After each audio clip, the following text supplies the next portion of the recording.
I am Harrison Caldwell, 70 years old, and somehow still processing the massive betrayal my own family orchestrated. As a dedicated lead engineer, I provided them with a life of luxury while maintaining a quiet and steady existence for myself. Last Tuesday, they ambushed me in my cramped office to end it all. Between blueprints and spilled coffee, my wife dropped divorce papers on my desk, while my boss leaned against the doorframe, smirking. "You know, Harrison, you should just sign this and disappear quietly," he told me. "Pity only goes so far." I simply took out my pen and smiled. That day I signed away my house and my retirement, fully aware I had just inherited $510 million and a controlling stake in the exact company my boss ran. Before I continue this story, let me know where you are watching from in the comments below. Hit like and subscribe if you have ever had to stand up to people who severely underestimated your worth. Working at Apex Dynamics meant decades of loyalty and hard work to the outside world. But inside that sprawling corporate building, a cold and ruthless calculation permeated every corner. My small engineering office with its fluorescent lights and worn-out chairs became my sanctuary and my prison. I had maintained stellar performance reviews and designed their top-selling products, yet I was always pushed aside by the newer, louder executives. It was exactly 10 in the morning when the fragile piece of my routine was shattered. I was hunched over my drafting table, double-checking the structural load calculations for a new manufacturing component. The heavy wooden door to my office did not just open. It was thrown violently against the wall. I looked up slowly, taking off my reading glasses. Standing in the doorway was Cynthia, my wife of 40 years. She wore a tailored designer coat that I had paid for just last month. Her hair was perfectly styled, but her face was twisted into a cold, hard sneer.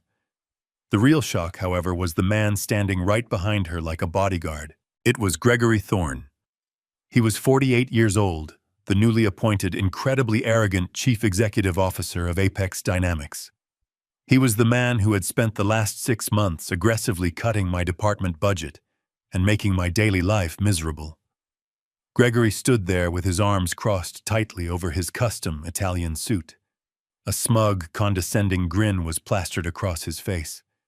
He looked at me not like an employee who had given his life to the company, but like a piece of trash he could finally throw away. Cynthia marched forward without a word of greeting. She slammed a thick manila envelope right onto the center of my blueprints, knocking over my morning coffee. The dark liquid pooled across the desk, ruining hours of meticulous work. "I want a divorce, Harrison," she announced. Her voice was piercing, loud enough for anyone walking down the hallway to hear. "I am completely done. I refuse to spend another day in a stagnant marriage with a man who has zero ambition and no future. These are the legal papers. My lawyer expedited them yesterday. I am taking the house. I am taking the cars. And I want 70% of your retirement fund. You are going to sign this document right now, or I will drag you through a humiliating court battle that will leave you with absolutely nothing to your name." I stared at the thick stack of papers. The word divorce was printed boldly in black ink at the top of the page. I looked up from the papers to Cynthia. Her eyes were empty, completely devoid of any warmth or memory of the 4 decades we had spent together. Then I looked at Gregory. He shifted his weight, his grin widening to show his perfectly white teeth. He was thoroughly enjoying this moment. He was savoring the profound humiliation of an older man being discarded by his own wife right in the middle of his workplace. They had clearly planned this ambush together to maximize the shock. They wanted to break me. They expected me to beg to cry or to cause a pathetic scene. As Cynthia continued her loud tirade listing all my perceived failures, complaining about my lack of drive and my refusal to climb the corporate ladder. Her voice slowly faded into a dull background noise. I stopped listening to her insults. My mind detached from the chaotic office and drifted back to a highly secure covert phone call I had received exactly 48 hours prior. It was Sunday morning. I had been sitting on my back porch with a cup of coffee when my cell phone rang. The caller ID was restricted. A calm, deeply authoritative voice introduced himself as Victor Cross. He was a senior partner at an elite private wealth management law firm. He asked if I was Harrison Caldwell, the only living brother of Vincent Caldwell. Hearing my brother's name made my chest tighten. Vincent and I had a bitter, terrible falling out over 3 decades ago. Vincent was ruthless, driven purely by the accumulation of wealth and absolute power, while I had chosen a quiet, steady life centered around family. We had completely cut ties. I had not spoken a single word to him in 30 years. Victor Cross informed me that Vincent had passed away silently the previous week from sudden heart failure. Because Vincent never married and had no children, he had spent his final months desperately tracking me down. Victor told me that my brother had built a massive global financial empire, remaining a hidden billionaire, operating through a complex web of anonymous blind trusts. Then Victor delivered the words that completely altered my reality. He told me that I was the sole named heir to Vincent's entire estate. The total verified liquid and asset value was $510 million, but that was not even the most crucial piece of information. Victor explained that Vincent had been aggressively expanding his portfolio right up until his death. Through a massive private equity shell company called VCore Group, Vincent had quietly purchased distressed debt and majority shares across the technology sector. Just 3 weeks ago, VCore Group had officially acquired a 60% controlling stake in the parent corporation that owned Apex Dynamics. Sitting in my cramped office, looking at my screaming wife and my arrogant boss, the absolute irony of the universe washed over me in waves. Gregory Thorne thought he was the undisputed king of the world. He thought he could stand in my office, mock my career, and help my wife tear my life apart. But Gregory did not know that 48 hours ago I became the absolute majority owner of his entire company. I owned the expensive leather chair he sat in. I owned the floor he confidently stood on. I owned his entire career. I was his ultimate boss. Cynthia slammed her hand violently on the desk, snapping my attention back to the present moment. "Are you even listening to me, Harrison?" she shrieked. "Sign the papers. You are completely useless to me now. Just sign them and let me get on with my life." Gregory chuckled softly, stepping fully into the room. "Come on, Harrison," he said, his tone dripping with fake pity. "Do not make this harder than it has to be. You are an old relic in a young man's game. Your designs are outdated, and frankly, your presence here is holding my company back. Just sign the divorce papers, take an early quiet retirement, and walk away. It is the best thing for everyone involved." They waited for the breakdown. They braced themselves for the trembling hands, the desperate pleas of an old man losing everything he had worked his entire life to secure. But they received none of that. I felt a strange, freezing calm settle deep in my chest. It was the kind of total clarity that only comes when you realize you hold every single card in a high-stakes game and your opponents are playing completely blind. I did not raise my voice. I did not show an ounce of anger, sorrow, or surprise. I slowly reached into the inner breast pocket of my suit jacket. I pulled out a heavy, solid gold fountain pen. It was a vintage piece, a highly expensive relic that Victor Cross had sent to me via private courier the day before. It had belonged to my brother Vincent. The cool metal felt heavy and powerful in my grip. I pulled the divorce documents toward me, carefully avoiding the spilled coffee. I flipped directly to the very last page. I did not read a single legal clause. I did not check the asset division or the outrageous retirement fund demands. I simply did not care. None of it mattered anymore. With smooth, deliberate strokes, I signed my full name on the dotted line. Cynthia blinked, completely taken aback by my silence. Her mouth parted slightly in confusion. Gregory stopped smiling. His arms dropped to his sides. This was definitely not the reaction they had scripted in their heads. I calmly capped the gold pen and placed it back into my breast pocket. I pushed the signed documents across the wet desk toward Cynthia. Then I slowly stood up. I took my worn winter coat from the rack behind the door. I did not pack up my blueprints. I did not gather my family photos. I did not even take my coffee mug. I looked Cynthia dead in the eyes. Her gaze wavered, suddenly flashing with a hint of uncertainty. Then I looked at Gregory, letting my eyes travel slowly over his expensive suit and his arrogant face. "Goodbye, Cynthia," I said, my voice completely flat and void of any emotion. "Goodbye, Gregory." I walked past them, stepping out into the busy hallway without looking back once. The silence I left behind in that cramped office was absolute and deafening. They stood there holding a piece of paper they thought was the symbol of my total defeat. They thought they had successfully discarded a weak, clueless old man. They thought they had won the ultimate victory. They had absolutely no idea that I had just handed them enough rope to hang themselves, and the real war had not even begun.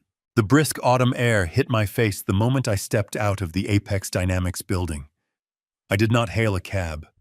I did not look back at the glass facade where I had spent the last 20 years of my life. Instead, I walked 3 blocks south, blending seamlessly into the midday crowd. To anyone passing by, I was just an ordinary older man in a slightly worn suit, perhaps a retiree heading to a quiet lunch. They had no way of knowing I was walking toward an absolute shift in my existence. My destination was an unmarked brutalist steel structure in the heart of the financial district. There was no corporate logo on the exterior, only a discreet address plaque. I pushed through the heavy revolving doors and approached the security desk. Before I could even state my name, a tall man in a dark suit stepped out from the private elevator bank. He guided me into an elevator that required retinal scanning. We ascended in complete silence. When the doors opened on the 40th floor, there were no opulent chandeliers or excessive displays of wealth. The space was purely functional, dominated by polished concrete, reinforced glass, and soundproof walls. This was a place where global power shifted hands in total secrecy. Victor Cross stood waiting at the end of a long corridor. He was a man in his late 50s, sharp, meticulously groomed, and radiating an aura of absolute competence. He extended his hand, his grip firm and strictly professional. "Mr. Caldwell Victor," said his voice low and measured. "Please come with me. We have much to finalize." He led me into a secure conference room. The walls were lined with digital monitors displaying encrypted financial data. He gestured to a chair opposite his desk and handed me a thick, leather-bound portfolio. I opened it. The first page displayed a complex flowchart of international assets, banking routing numbers, and corporate holding structures. "Let us get straight to the point," Victor began, tapping a key on his laptop. The screen behind him illuminated. "As of 9 this morning, the entire transition protocol for your late brother has been fully executed. The $510 million have been successfully consolidated and transferred into a newly established, entirely anonymous blind trust. Per our previous discussion, the legal entity is registered as V-Core Group." I stared at the screen. The numbers were staggering. $510 million. It was a figure that defied standard comprehension. But I felt no sudden urge to celebrate. I felt no desire to purchase luxury estates or sports cars. My mind was entirely locked onto the tactical reality of the situation. Money at this level was not about comfort. It was about leverage. It was a weapon, and I was ready to wield it. "And Apex Dynamics?" I asked, my voice steady. Victor nodded, pulling up a secondary document on the screen. V-Core Group officially holds a 60% controlling stake in the parent conglomerate that owns Apex Dynamics. The acquisition was finalized 3 weeks before your brother passed. The current executive board of Apex, including their chief executive officer Gregory Thorne, operates under the assumption that their majority shareholder is a foreign investment consortium. They have absolutely no idea that V-Core Group is a single individual, and they certainly do not know that individual is you. A cold satisfaction settled over me. Gregory Thorne had stood in my cramped office less than an hour ago, grinning like a predator as he helped my wife tear my life apart. He believed he was the untouchable king of his corporate castle. He believed he held my entire future in the palm of his hand. He was completely oblivious to the fact that I owned the walls around him, the desk he sat at, and the very contract that employed him. I closed the leather portfolio and leaned forward, resting my hands on the cool mahogany table. "Victor," I said, my tone shifting into a sharp, commanding cadence. "I need to initiate a full-scale covert investigation into Apex Dynamics immediately." Victor raised an eyebrow, picking up a digital stylus. "What exactly are we looking for, Mr. Caldwell?" "I want a team of elite forensic accountants deployed by the end of the day," I instructed. "They are to operate entirely in the shadows. I want them to tear apart Gregory Thorne and his financial history since the day he took over as CEO. I want every single ledger, every vendor contract, and every expense report analyzed down to the very last cent." I paused, gathering my thoughts, letting the decades of my engineering experience translate into corporate strategy. I had watched Gregory operate for months. He was arrogant, flashy, and constantly cutting budgets in the most critical departments, while his personal lifestyle expanded exponentially. Men like Gregory did not simply earn their wealth through standard salaries. They took it. They squeezed it from the foundation of the companies they ran. "Look for shell companies." I continued, speaking with rapid precision. "Look for inflated consulting fees, offshore routing, and dummy vendor accounts." He has been aggressively slashing the engineering and manufacturing budgets, citing corporate restructuring. Yet the company revenue has not dropped proportionally.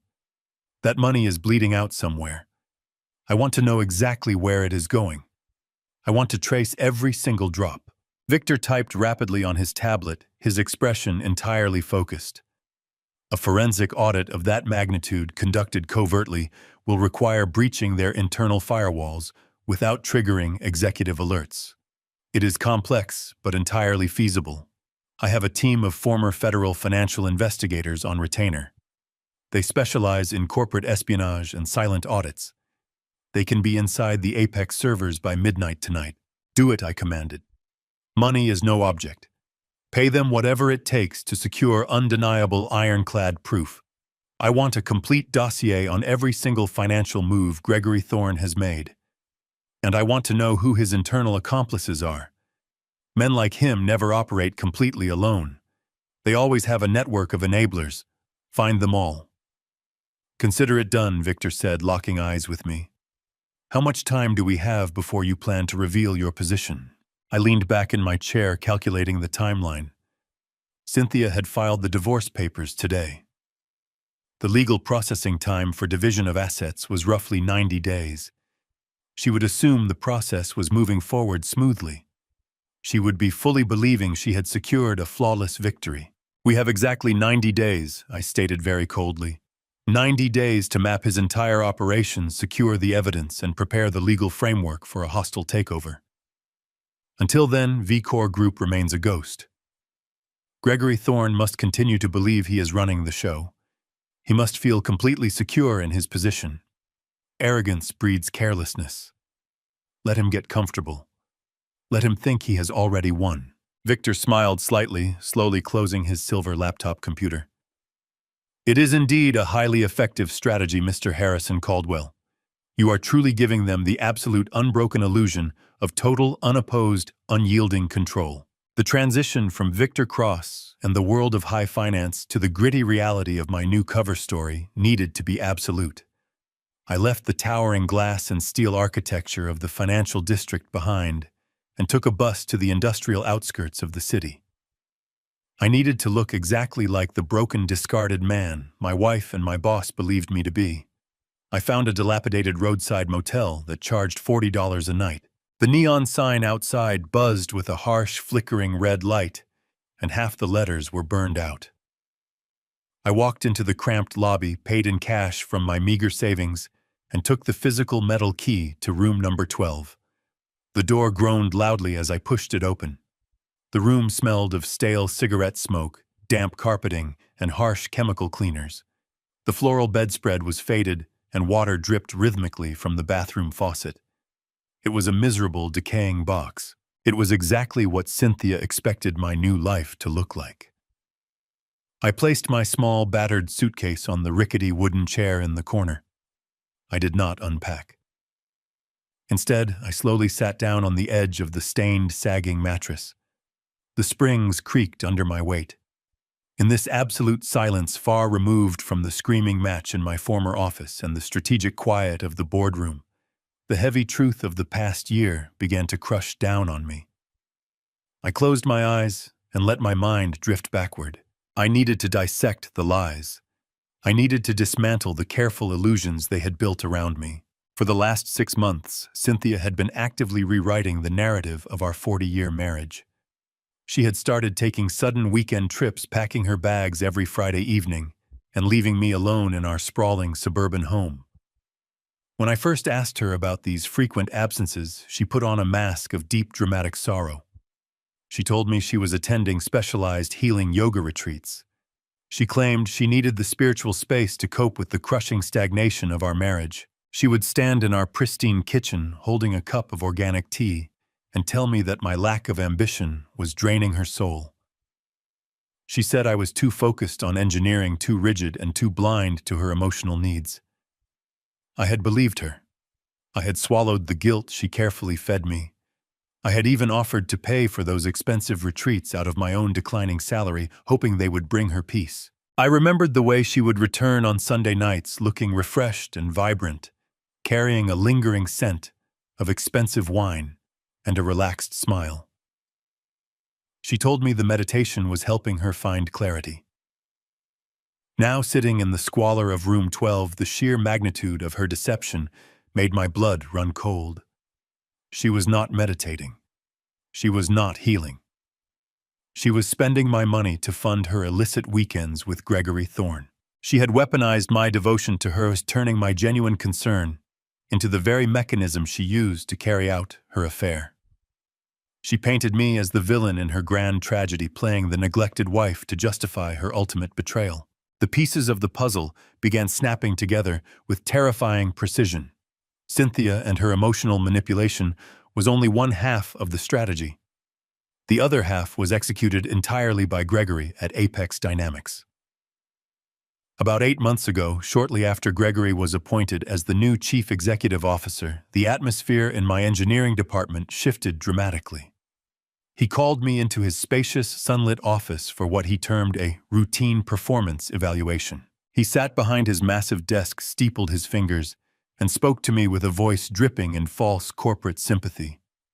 He told me that the company was undergoing a massive, unavoidable corporate restructuring.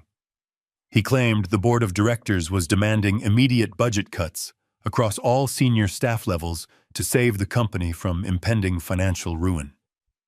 He targeted my compensation package directly. He slashed my base salary by 40% and stripped away my annual performance bonuses. When I questioned the severity of the cuts, considering my department was the most profitable division in the entire company, Gregory sighed deeply. He told me I was being selfish. He said I needed to be a team player, that older employees had to make sacrifices so the younger generation could keep their jobs. He slowly dismantled my authority, transferring my major projects to junior engineers and moving my workspace from a corner suite to a cramped, windowless office near the supply closet. He humiliated me systematically day after day, masking his targeted cruelty as unavoidable business necessity. I had accepted it because I believed I was protecting my team and my family. I opened my eyes and looked at the peeling wallpaper of the motel room. The realization hit me with the force of a physical blow. This was never a sudden lapse in judgment on her part. This was not a spontaneous workplace romance fueled by proximity.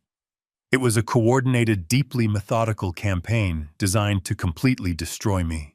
Gregory and Cynthia had orchestrated every single move together. Gregory systematically drained my financial resources and professional dignity at work, ensuring I would not have the means to fight a lengthy legal battle. Cynthia simultaneously broke down my emotional defenses at home, creating a false narrative of neglect to justify her inevitable departure. They wanted to strip me of my money, my pride, and my home, leaving me an impoverished, broken old man who would simply fade away into obscurity. They did not just want to end a marriage or force an early retirement. They wanted absolute annihilation.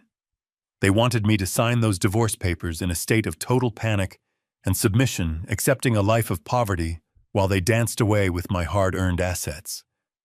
They believed they had executed the perfect crime. They believed I was too naive, too trusting, and too weak to see the snare before it closed around my neck. I stood up from the creaking mattress and walked over to the small, grimy mirror hanging above the bathroom sink. I stared at my reflection. I saw the gray hair, the lines etched around my eyes by 40 years of relentless labor, the slight stoop in my shoulders. I looked exactly like the victim they had engineered me to be. But behind my eyes, the trusting husband and the loyal employee were entirely dead. In their place stood a man holding a $510 million hammer. I turned away from the mirror. I did not feel sorrow anymore. I did not feel heartbreak or despair. I felt a profound, calculating anticipation. They had spent the last year carefully digging a grave for me. Over the next 90 days, I was going to gladly watch them fall into it. I would ensure their absolute ruin. The silent war had officially begun, and I would not lose. I would finally teach them the true cost of their brutal and relentless greed. The next morning, I arrived at the courthouse precisely on time, wearing the same faded suit I had worn to my office the day Cynthia demanded a divorce. My posture was deliberately hunched, my steps slow and shuffling. I looked exactly like a man who had been completely broken by the weight of his failures. Inside the courtroom, Cynthia sat beside her expensive lawyer, dressed in a conservative but elegant gray dress. She was playing the part of the long-suffering, emotionally exhausted wife to absolute perfection. She dabbed at the corners of her dry eyes with a tissue, whispering quietly to her attorney. Gregory was not in the room. He was smart enough to remain entirely out of the official legal proceedings. Derek, however, sat in the gallery right behind his mother, shooting me looks of profound disappointment and pity whenever the judge glanced in his direction. The proceedings began, and the judge, an older woman with a stern but sympathetic face, looked down at me from the bench. She asked my assigned public defender if we were prepared to contest the asset division. My lawyer, who knew absolutely nothing about V-Core Group or the $510 million, leaned toward the microphone and stated that his client was completely overwhelmed and wished to surrender all claims to expedite the process. I stood up slowly, gripping the edge of the wooden table to simulate a slight tremor in my hands. I spoke in a quiet, defeated voice. I told the judge that I did not want to fight anymore. I stated on the official record that I was freely surrendering my entire equity stake in the house, my vehicles, and any claim to alimony. I agreed to sign over the property deed directly to Cynthia, leaving with nothing but the small remaining balance in my personal checking account. The judge frowned, looking at me with genuine concern. She warned me that I was leaving a 40-year marriage virtually destitute. I simply lowered my head and replied that I just wanted peace. Cynthia covered her mouth, masking a victorious smile behind her tissue. Derek nodded approvingly from the gallery, knowing that the forged $1 million mortgage debt was now permanently attached to the house that Cynthia technically owned, but was legally in my name. They believed they had successfully trapped me in an unpayable debt while taking all the clean assets for themselves. The judge struck her gavel, finalizing the divorce decree. Cynthia eagerly signed the final paperwork, her pen moving swiftly across the pages. She believed she had just secured a free, unencumbered multi-million-dollar asset. She was completely oblivious to the radioactive financial bomb Derek had planted inside it, and she had absolutely no idea that I knew every single detail. I signed my portion with a cheap plastic pen, surrendering the illusion of my past life forever. As I exited the heavy brass doors of the courthouse, a light freezing rain began to fall. I walked down the wide concrete steps and stood near a bus stop on the corner, pulling up the collar of my worn coat. I waited patiently in the drizzle. A few minutes later, the low, aggressive growl of a high-performance engine echoed down the street. A pristine silver Porsche 911 pulled up slowly to the curb right in front of me. Gregory Thorne was behind the wheel, wearing expensive dark sunglasses despite the overcast sky. Cynthia sat in the passenger seat, looking radiant and victorious. Derek leaned forward from the small back seat. Gregory lowered the passenger window. The warm leather-scented air of the luxury car drifted out into the cold rain. He looked me up and down, a look of absolute unadulterated contempt on his face. "Have a nice life, Harrison." Gregory sneered, his voice dripping with condescension. "Try not to freeze out here." Derek laughed loudly from the back seat. Cynthia did not say a word. She just looked away, completely dismissing my existence as if I were a stranger begging for change. Gregory revved the powerful engine. As the car began to pull away, he carelessly tossed a crumpled $20 bill out the window. It fluttered through the rain and landed directly in a muddy puddle at my feet. The Porsche accelerated rapidly, the tires kicking up a spray of dirty water onto my trousers as they sped off toward their celebratory lunch. I did not flinch. I did not bend down to pick up the money. I stood perfectly still in the freezing rain, watching the red taillights of the Porsche disappear into the city traffic. I slowly reached into the inner pocket of my wet coat and pulled out my smartphone. I dialed a highly encrypted private number. It was answered on the first ring. "Victor." I said, my voice completely devoid of the weakness I had just portrayed in the courtroom. "I am here, Mr. Caldwell." Victor Cross replied, his tone sharp and ready. "How did the proceedings go?" Flawlessly, I stated, staring down at the muddy $20 bill. "They took the bait entirely." Cynthia signed the final decree. She formally accepted the house and all attached liabilities, fully believing it is a clean asset. "Excellent," Victor said. "The legal framework is set. What are your immediate orders?" "I want you to initiate the acquisition protocols through VCore Group immediately." I commanded my engineering mind, locking onto the tactical execution of the strike. "I want our financial team to contact the private lending institution Derek Caldwell used to secure that illicit mortgage. Buy that specific $1 million debt portfolio today. Pay whatever premium is necessary to secure it. I want VCore Group to own the exclusive rights to that mortgage, and I want you to prepare the immediate foreclosure documentation citing fraudulent application data." "Consider it done," Victor replied smoothly. "The debt will be transferred to our holding accounts by close of business today." "What about Apex Dynamics?" "Prepare the hostile takeover documentation." I instructed, my eyes sweeping across the towering skyline of the financial district. "Compile the forensic audit detailing Gregory Thorne's embezzlement, the offshore shell accounts, and his strategy to bankrupt the company. Coordinate directly with your contacts at the Federal Financial Crimes Division. I want the FBI briefed and ready to move on my command." "Understood," Victor said. "The final trap is armed. When do we spring it?" "The quarterly board of directors meeting is scheduled for next Friday," I replied. "Gregory plans to solidify his absolute control. We will let him climb to the very top of his podium.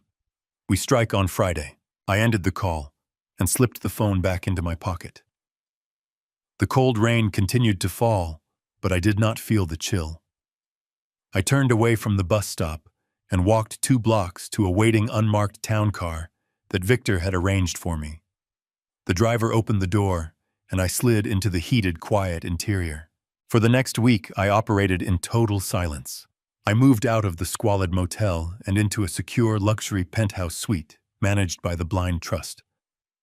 I spent my days reviewing the massive ironclad dossiers Victor's team had compiled.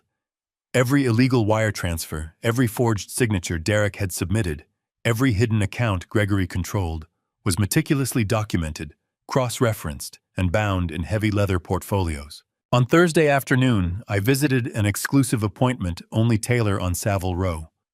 I discarded the worn, pathetic suits I had worn for the past year. I was expertly measured and fitted for a bespoke charcoal gray suit woven from the finest Italian wool. I selected a crisp, brilliant white shirt and a deep crimson silk tie.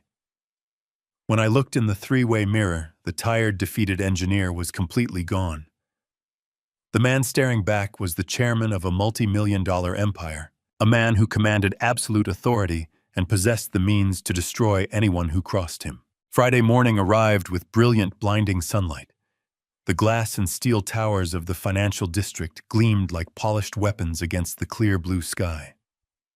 I stood in front of the floor-to-ceiling windows of my temporary penthouse, securing the gold fountain pen in my inner pocket.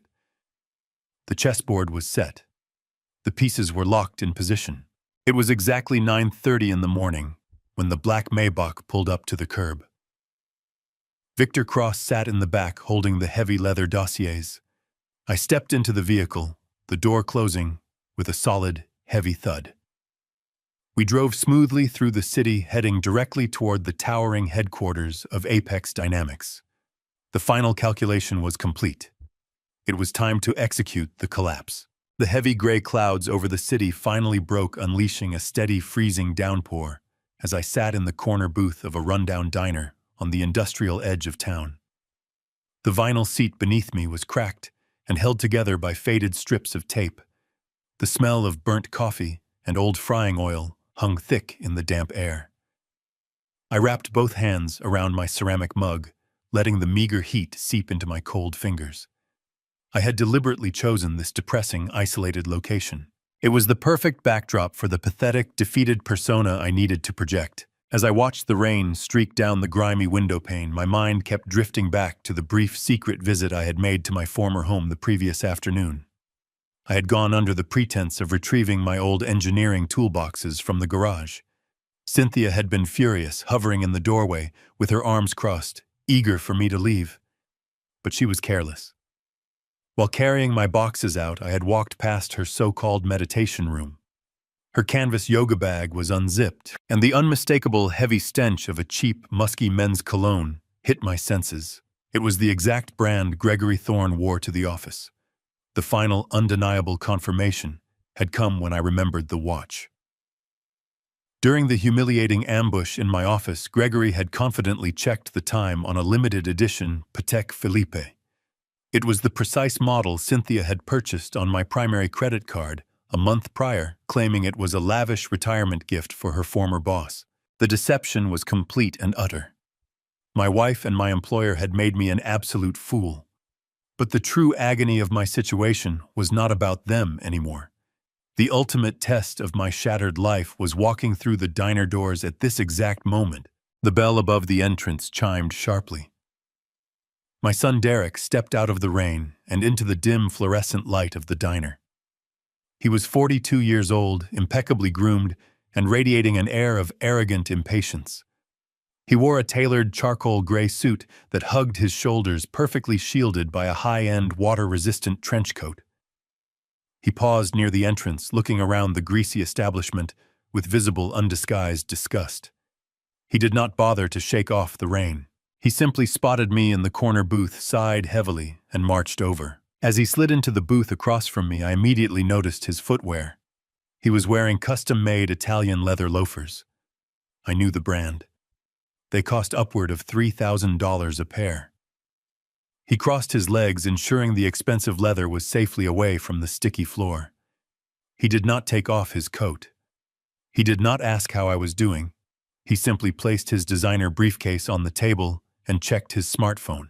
"Make it quick, Dad," Derek said, his voice clipped and highly professional, as if he were speaking to a low-level vendor. "I have a major strategy meeting in 45 minutes, and this place is completely out of my way." I forced my shoulders to slump. I lowered my gaze to the table, adopting the broken, trembling posture of a man who had lost everything. I took a slow, deep breath, preparing to deliver the desperate plea I had rehearsed all morning. "Derek," I said, allowing my voice to sound raspy and weak, "I am completely out of options. The divorce lawyers have frozen my primary accounts." Cynthia took the cars. "The roadside motel I am staying in is draining the very last of my emergency cash. It is not a safe place, son. There are sirens all night, and the lock on my door is broken." Derek did not look up from his screen. He swiped his thumb across his phone, completely detached from the profound misery I was projecting. I waited for a flicker of sympathy, a momentary lapse in his cold facade. There was nothing. I found a small, cheap studio apartment in the garment district. I continued leaning slightly closer across the table. The landlord is willing to bypass the credit check, but he needs the first and last month of rent up front. It is a total of $2,000. I just need a small temporary loan, Derek. Just enough to get me off the street and into a secure room. I promise I will pay you back the moment I can access my pension. You are my son. I have nowhere else to turn. Derek finally locked his phone and placed it face down on the table. He leaned back against the cracked vinyl, looking at me with a mixture of pity and intense irritation. He let out a long, dramatic sigh, rubbing the bridge of his nose as if I were a massive, unbearable burden he was forced to manage. Dad, you have to be realistic here. Derek began, his tone patronizing and incredibly cold. The economy is incredibly tough right now. The market is volatile, and my personal investment portfolio took a significant hit last quarter. I have my own expenses to worry about. Maintaining my lifestyle is not cheap, and I simply do not have $2,000 of liquid cash to just hand over to you. I stared at him. I looked directly at the $3,000 Italian loafers resting beneath the table. I looked at the $500 silk tie knotted perfectly at his throat. He was a senior executive earning over $250,000 a year. $2,000 was absolute pocket change to him. It was the price of his weekend bar tabs. Yet he sat there looking his elderly father in the eye and flatly refused to provide him with basic shelter. You have to understand, Dad. You brought this entirely on yourself. Derek continued, his voice growing sharper, more accusatory. You stagnated. You spent 40 years at Apex Dynamics sitting at a drafting table while everyone else moved up. You refused to play the corporate game. You refused to secure your future. You cannot expect me to bail you out now because of your own lack of ambition. The cruelty in his words was staggering. I had paid for his elite private schooling. I had paid his entire university tuition in full, so he would graduate without a single cent of debt. I had funded the down payment for his first luxury home. I had sacrificed my own career advancement, choosing stable, predictable engineering roles, precisely so I could always be present for his childhood. And now he was using my lifelong sacrifice as the very reason to justify abandoning me to the streets. Before I could process the absolute death of my fatherly love, Derek unlatched his designer briefcase. He pulled out a thick manila folder and pushed it aggressively across the sticky table toward me. He unclipped a silver pen from his pocket and placed it directly on top of the documents. I am not here to lend you money, Dad. Derek stated, leaning forward, his eyes suddenly hungry and intensely focused. I am here because you are dragging your feet on the property division. Mom is suffering. Her mental well-being is hanging by an absolute thread because you are being stubborn. The judge granted the divorce, but the title company requires your physical signature on this specific waiver to completely release the deed of the house into her sole possession. I looked down at the legal document. It was a total relinquishment of all equity property rights and future claims regarding the marital estate. I looked back up at my son. His eyes were wide, practically burning with a desperate, impatient greed.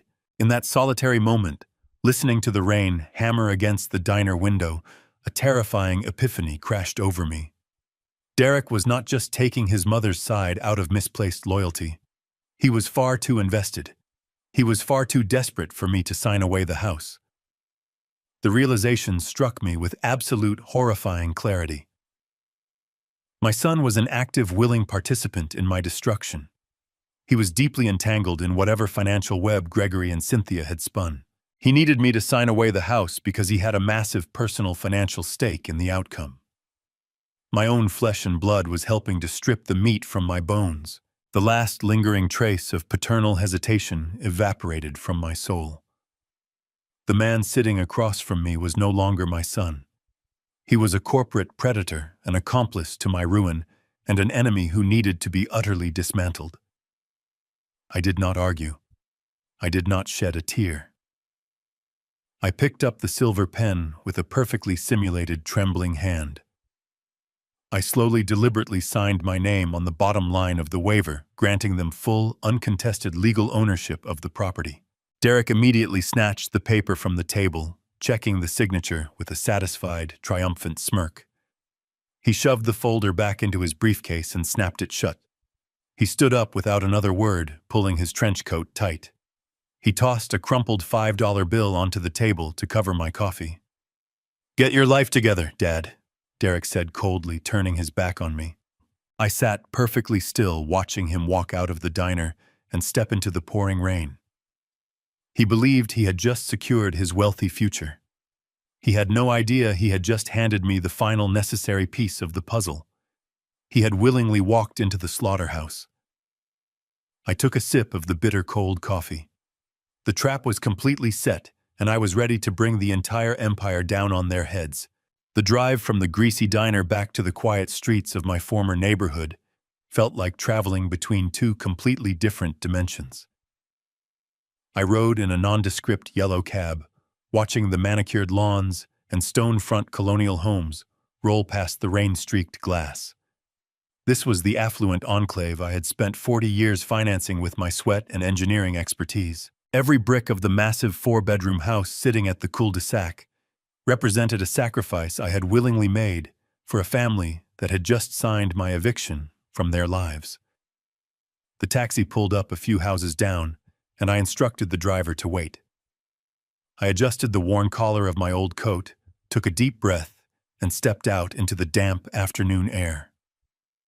I let my knees buckle as I walked up the driveway, ensuring Cynthia saw a defeated, trembling senior citizen. I did not use my key. Instead, I pressed the brass doorbell, listening to the familiar chimes echo inside the foyer. It took an agonizingly long time before the heavy oak front door swung open. Cynthia stood right there in the entryway. She was holding a half-empty glass of white wine, her expression instantly hardening into a wall of cold irritation. She did not open the screen door.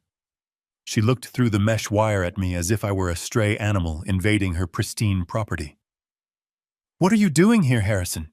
she demanded, her voice cutting through the quiet suburban afternoon. "The settlement was finalized at the courthouse. You signed the waivers. You have absolutely no legal right to step onto this property anymore. If you are here to beg for money or complain about your motel room, I will call the police immediately." I forced my jaw to tremble, letting my voice drop to a weak, pathetic whisper. "I am not here to cause trouble, Cynthia," I stammered, wrapping my arms tightly around my chest, as if shivering from the cold. I just realized I left my heavy winter coats in the cedar closet upstairs. The temperature is dropping tonight, and the heating in that motel is barely functioning. I just need to grab my clothing, and I will be gone forever. I promise you that. Cynthia stared at me, her eyes tracking the worn fabric of my sleeves and my scuffed shoes. She let out a sharp, disgusted breath, unlatching the screen door with a violent click. "Fine," she snapped, turning her back on me and walking toward the kitchen. "You have exactly 5 minutes to get your things. Do not touch anything else. I am counting down the seconds, Harrison." I stepped into the quiet warmth of the foyer, the door clicking shut behind me. The house smelled of expensive vanilla candles and fresh paint. The subtle signs of a woman preparing to welcome a new occupant into the space we had shared for decades. I heard the distant clinking of dishes from the kitchen, confirming Cynthia had returned to her wine and her hidden conversations. My frail, sluggish demeanor vanished the absolute instant she turned the corner. My spine straightened, my hands stopped shaking, and my internal engineering clock locked into precision timing. I did not head toward the stairs immediately. Instead, I took 3 silent, rapid strides into the formal living room. The heavy plush leather sofa we bought 5 years ago sat in the center of the room, facing the fireplace. It was the exact spot where Cynthia and Derek usually conducted their private family discussions. I reached deep into the pocket of my coat, my fingers wrapping around the cold, smooth plastic of the micro-audio recorder Victor Cross had provided. It was a military-grade device smaller than a coin, equipped with an ultra-sensitive microphone and a battery life that could last for months. I knelt beside the heavy sofa, my movements fluid and completely silent.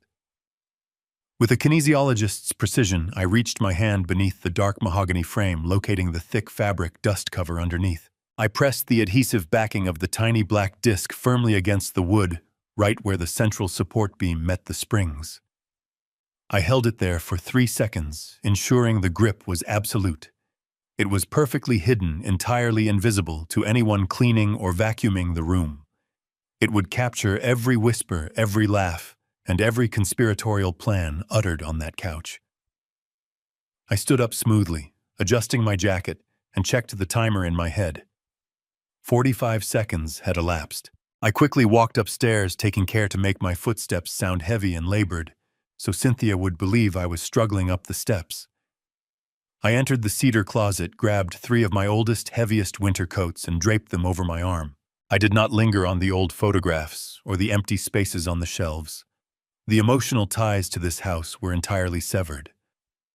I marched back downstairs, letting out a simulated, heavy wheeze as I neared the kitchen doorway. Cynthia was standing by the marble island, her back to me, furiously typing a text message on her phone. She did not even turn around when I muttered that I had found my coats. "Your 5 minutes are up," she said coldly, her eyes never leaving her screen. "Lock the door on your way out." I stepped out onto the front porch, the cool breeze catching the heavy coats draped over my left arm. The afternoon rain had slowed to a light misting drizzle, leaving the concrete driveway slick and dark. Cynthia's luxury electronic SUV was parked directly in front of the garage, its polished black paint gleaming under the overcast sky. This was the $70,000 vehicle I had fully paid off 2 years ago, a car she now claimed as her exclusive property. I walked down the driveway, purposely letting one of my heavy coats slip from my arm. It tumbled onto the wet concrete right beside the rear driver's side wheel of the SUV. I dropped to one knee, groaning softly, as if my 70-year-old joints were failing me. To any casual observer or a hidden camera, I was simply an old man struggling to retrieve his dropped clothing in the rain. But beneath the shadow of the vehicle, my right hand moved with blinding speed. I pulled the magnetic GPS tracker from my sleeve. It was a heavy waterproof box wrapped in a dark rubberized coating.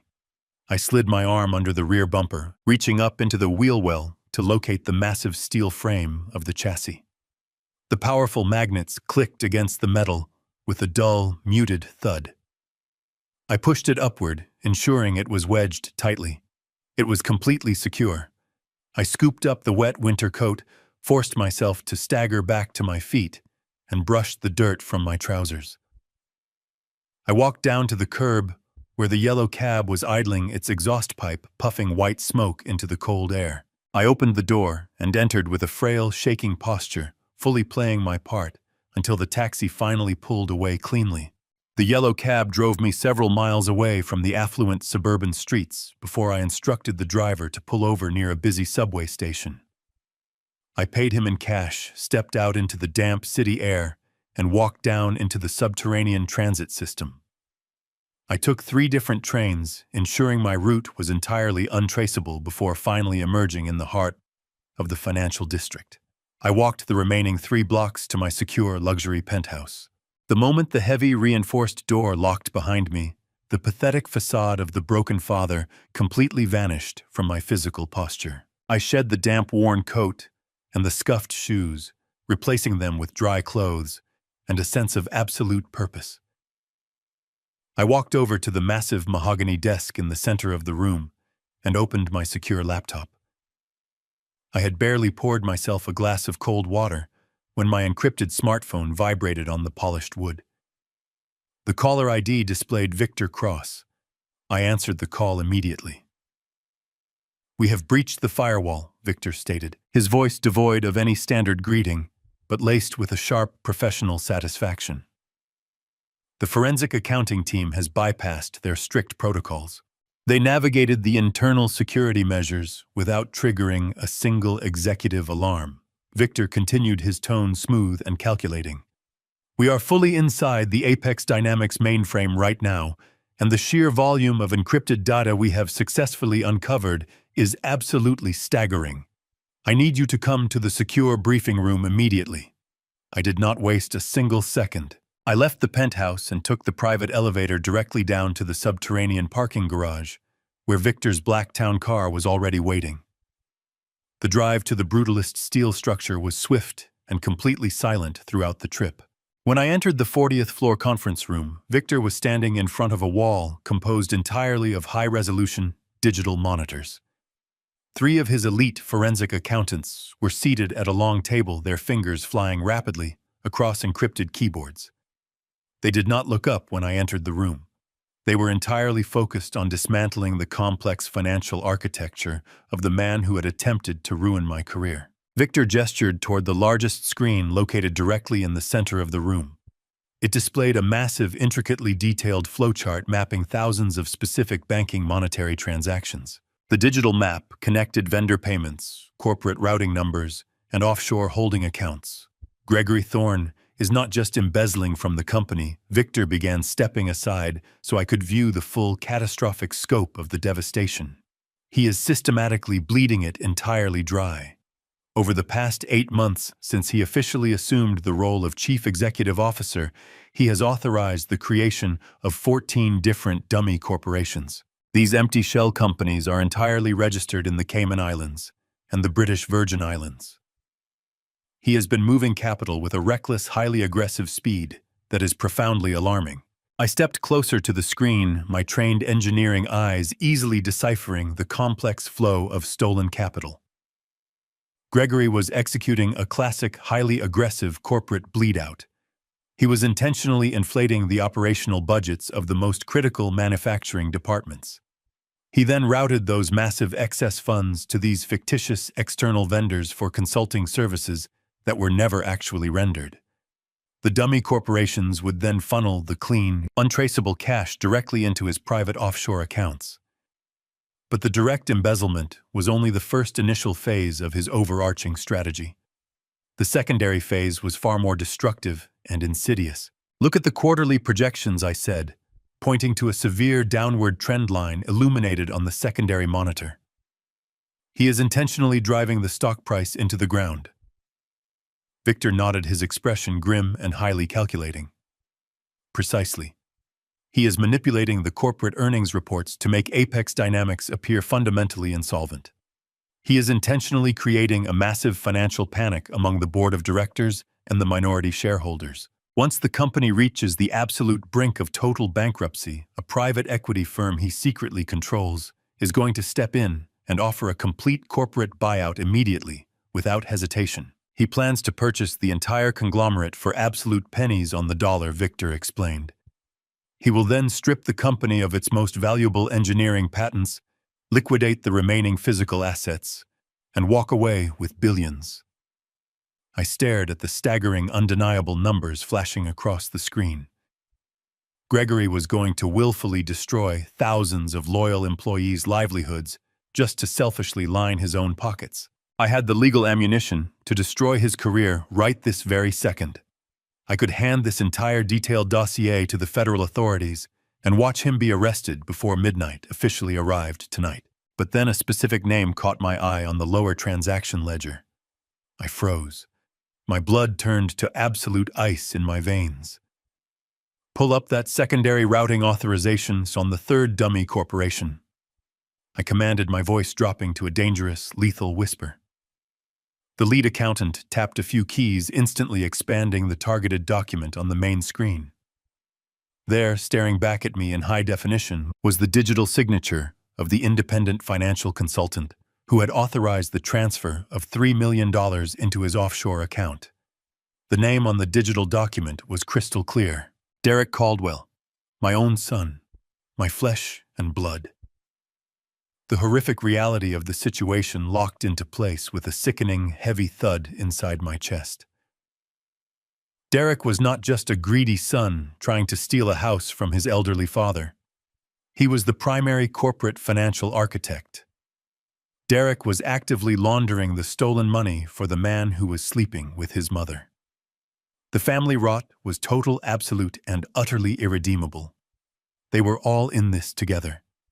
They were a unified, toxic syndicate functioning perfectly to ensure my total destruction and their own ultimate illegal financial enrichment. I placed my hands flat against the cool surface of the conference table, letting the magnitude of the betrayal wash over me. "Do we have enough concrete evidence to link Derek directly to the embezzlement scheme?" I asked Victor, my tone completely devoid of any paternal warmth. "We have his digital footprint on over $12 million in illicit transfers," Victor confirmed smoothly. "He is legally exposed. If we release this file to the federal prosecutors, your son will face a minimum of 20 years in a federal penitentiary for wire fraud, corporate espionage, and major money laundering criminal charges." I looked at the glowing screens, feeling a profound, cold clarity settle over my mind. They had all participated in my execution. I would not spare a single one of them. "Do not alert the authorities yet," I instructed Victor, turning away from the monitors. "I have the bullet to end Gregory right now, but I want all of them standing perfectly in the crosshairs when I finally pull the trigger.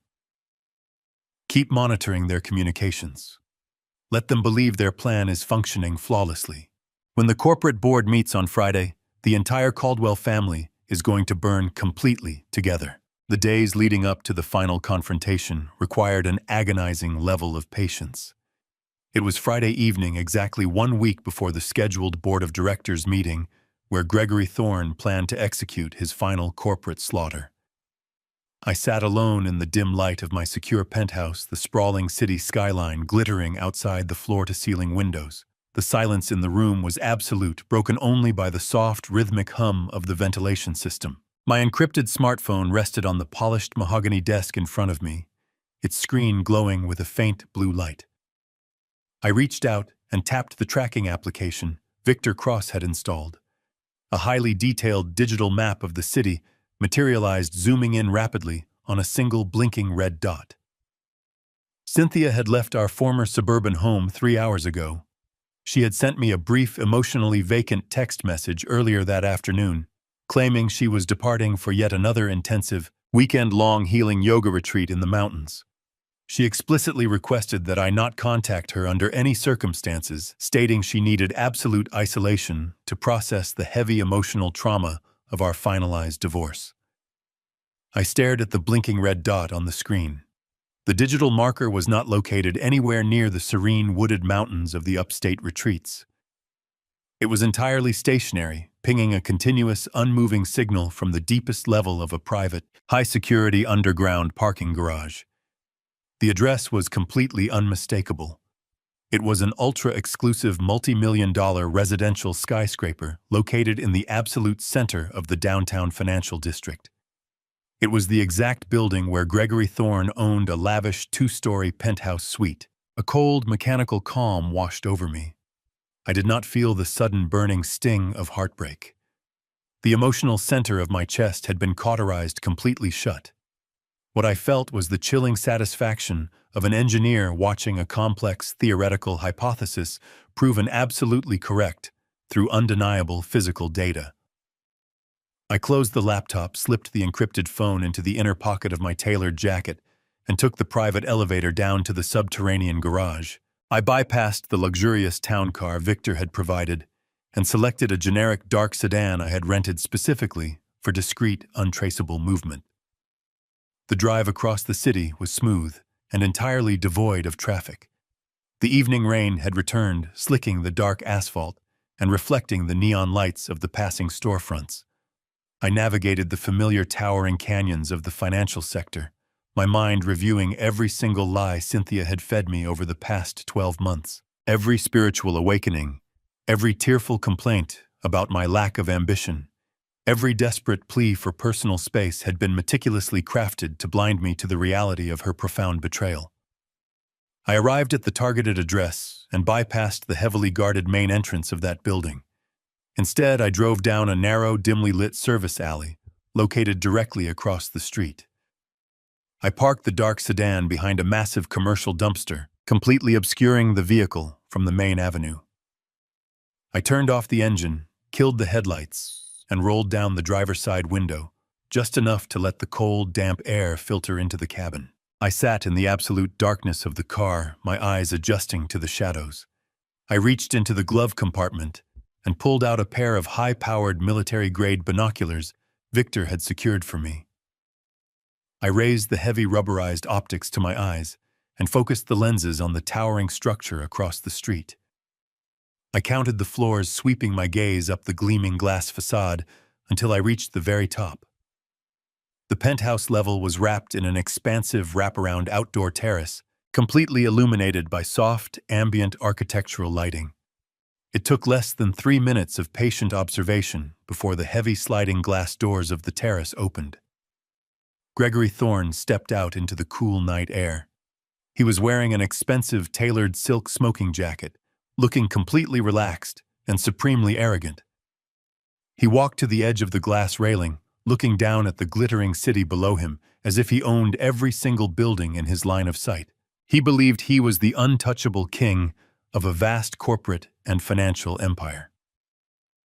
A few seconds later, another figure stepped out onto the terrace to join him. I adjusted the focus wheel on the binoculars, bringing the image into sharp, undeniable clarity. It was Cynthia. She was wearing a sleek, dark evening dress, her hair perfectly styled, looking nothing like a woman seeking spiritual healing in a remote mountain cabin. She carried 2 elegant crystal champagne flutes, handing one to Gregory with a bright, radiant smile. He took the glass, wrapped his free arm intimately around her waist, and pulled her close against his chest. They stood together at the edge of the balcony, looking out over the sprawling metropolis, laughing at some private shared joke. I watched as they raised their glasses, clinking the delicate crystal together in a silent, celebratory toast. They were toasting to their perceived victory. They were celebrating the flawless execution of their grand, devastating plan. They were drinking to the absolute destruction of Harrison Caldwell, fully believing that I was sitting in a squalid, freezing motel room, drowning in poverty and pathetic despair. I watched my wife of 40 years lean up and kiss the man who had systematically ruined my career, her posture radiating a relaxed, triumphant comfort. The visual confirmation was absolute. The physical proof of their affair was laid bare before my eyes, leaving absolutely no room for doubt or denial. I lowered the heavy binoculars and placed them carefully onto the passenger seat. I rested my hands on the leather steering wheel, listening to the patter of the rain against the roof of the dark sedan. The betrayal was profound and methodical. They had taken my money, my home, my career, and my dignity. But as I sat there in the cold shadows watching them celebrate their stolen wealth, a darker thought began to take shape in my mind. The affair and the corporate embezzlement were devastating, but they felt almost too clean, too straightforward for the sheer level of sociopathic calculation Gregory and Cynthia had displayed. Derek and his involvement in the deed transfer had proven that the conspiracy ran far deeper than a simple workplace romance and a standard hostile takeover. The true depth of their malevolence had not yet been fully exposed.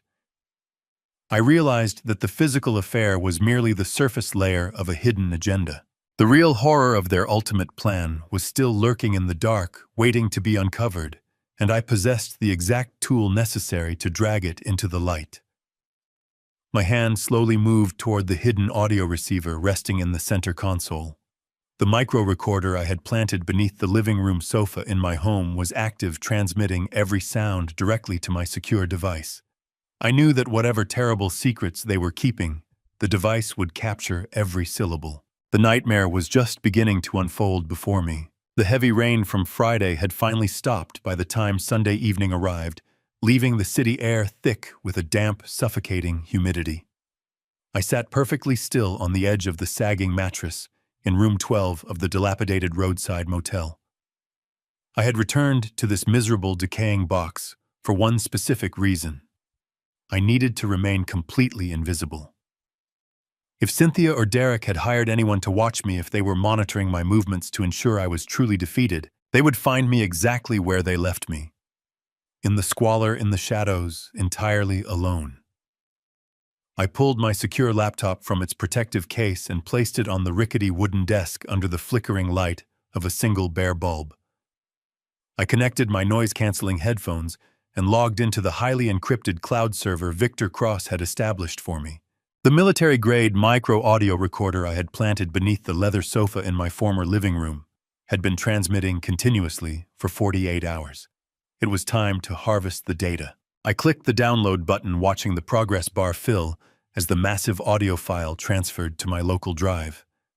I placed the headphones over my ears, completely blocking out the distant wail of police sirens on the highway outside. I pressed play. At first, there was only the faint ambient static of an empty room. Then I heard the unmistakable sound of the heavy mahogany front door opening and closing. I recognized the sharp, rhythmic clicking of Cynthia's expensive designer heels against the hardwood floor of the foyer. A second set of footsteps followed, heavier and far more confident. It was Gregory Thorne. I could hear the soft clinking of crystal glasses, the splash of liquor being poured, and the low, throaty murmur of their voices. They were relaxed, settling onto the plush leather sofa, exactly where I knew they would. For the first 20 minutes, the recording captured nothing but mundane domestic chatter. They discussed the weather, a new restaurant opening downtown, and the tedious details of Gregory's corporate schedule. It was infuriatingly normal. But then the heavy front door opened a second time. I recognized the heavy, hurried footsteps immediately. It was Derek. My son had let himself into the house using his old spare key. I heard Cynthia greet him with a warm, maternal enthusiasm that she had not directed toward me in over a decade. Gregory greeted him casually, offering him a drink. The three of them were gathered together in my living room, sharing my space, drinking my liquor. The atmosphere on the recording was deeply celebratory. There was no tension, no awkwardness about the fact that Derek was casually socializing with the man who had actively destroyed his father's career and dismantled his parents' marriage. They were a cohesive unit. I closed my eyes, focusing every ounce of my attention on the digital audio feed. I needed to hear every single syllable. Derek took a long, audible sip of his drink and sighed contentedly. He leaned back against the leather cushions. The leather creaked right above the hidden microphone, making his voice incredibly loud and sharp in my ears. "I have excellent news," Derek announced, his tone brimming with arrogant pride. "I met with the old man at that pathetic diner on the edge of town on Friday. He is completely broken. He was practically begging me for a $2,000 loan to rent a miserable little studio apartment. It was actually quite pathetic to watch. But the important part is that he took the bait. He signed the final deed waiver without a single ounce of hesitation. He surrendered all equity and all legal claims to the property." Cynthia let out a soft, relieved laugh. "Thank God," she murmured. "I was terrified he was going to hire a competent lawyer and demand a forensic accounting of the marital assets." "He is far too stupid for that," Derek sneered. "He genuinely believes you are taking on a massive financial burden by keeping this house. He has absolutely no idea about the secondary mortgage." I gripped the edge of the wooden desk, my knuckles turning completely white. A secondary mortgage. I listened closer, my heart hammering a slow, heavy rhythm against my ribs. Gregory chuckled, a deep, resonant sound of pure amusement. "You executed that perfectly," Derek Gregory said smoothly. "The offshore accounts received the capital transfer yesterday afternoon. Your forgery skills are truly exceptional." I felt the blood drain entirely from my face. I stopped breathing. The full, horrifying scope of their conspiracy unspooled in my ears. Derek laughed, a cold, triumphant sound that echoed through the headphones. "It was incredibly easy," Derek boasted. "The old man never checks his primary credit alerts. I used his digital signature to apply for a $1 million illicit secondary mortgage against the equity of this house.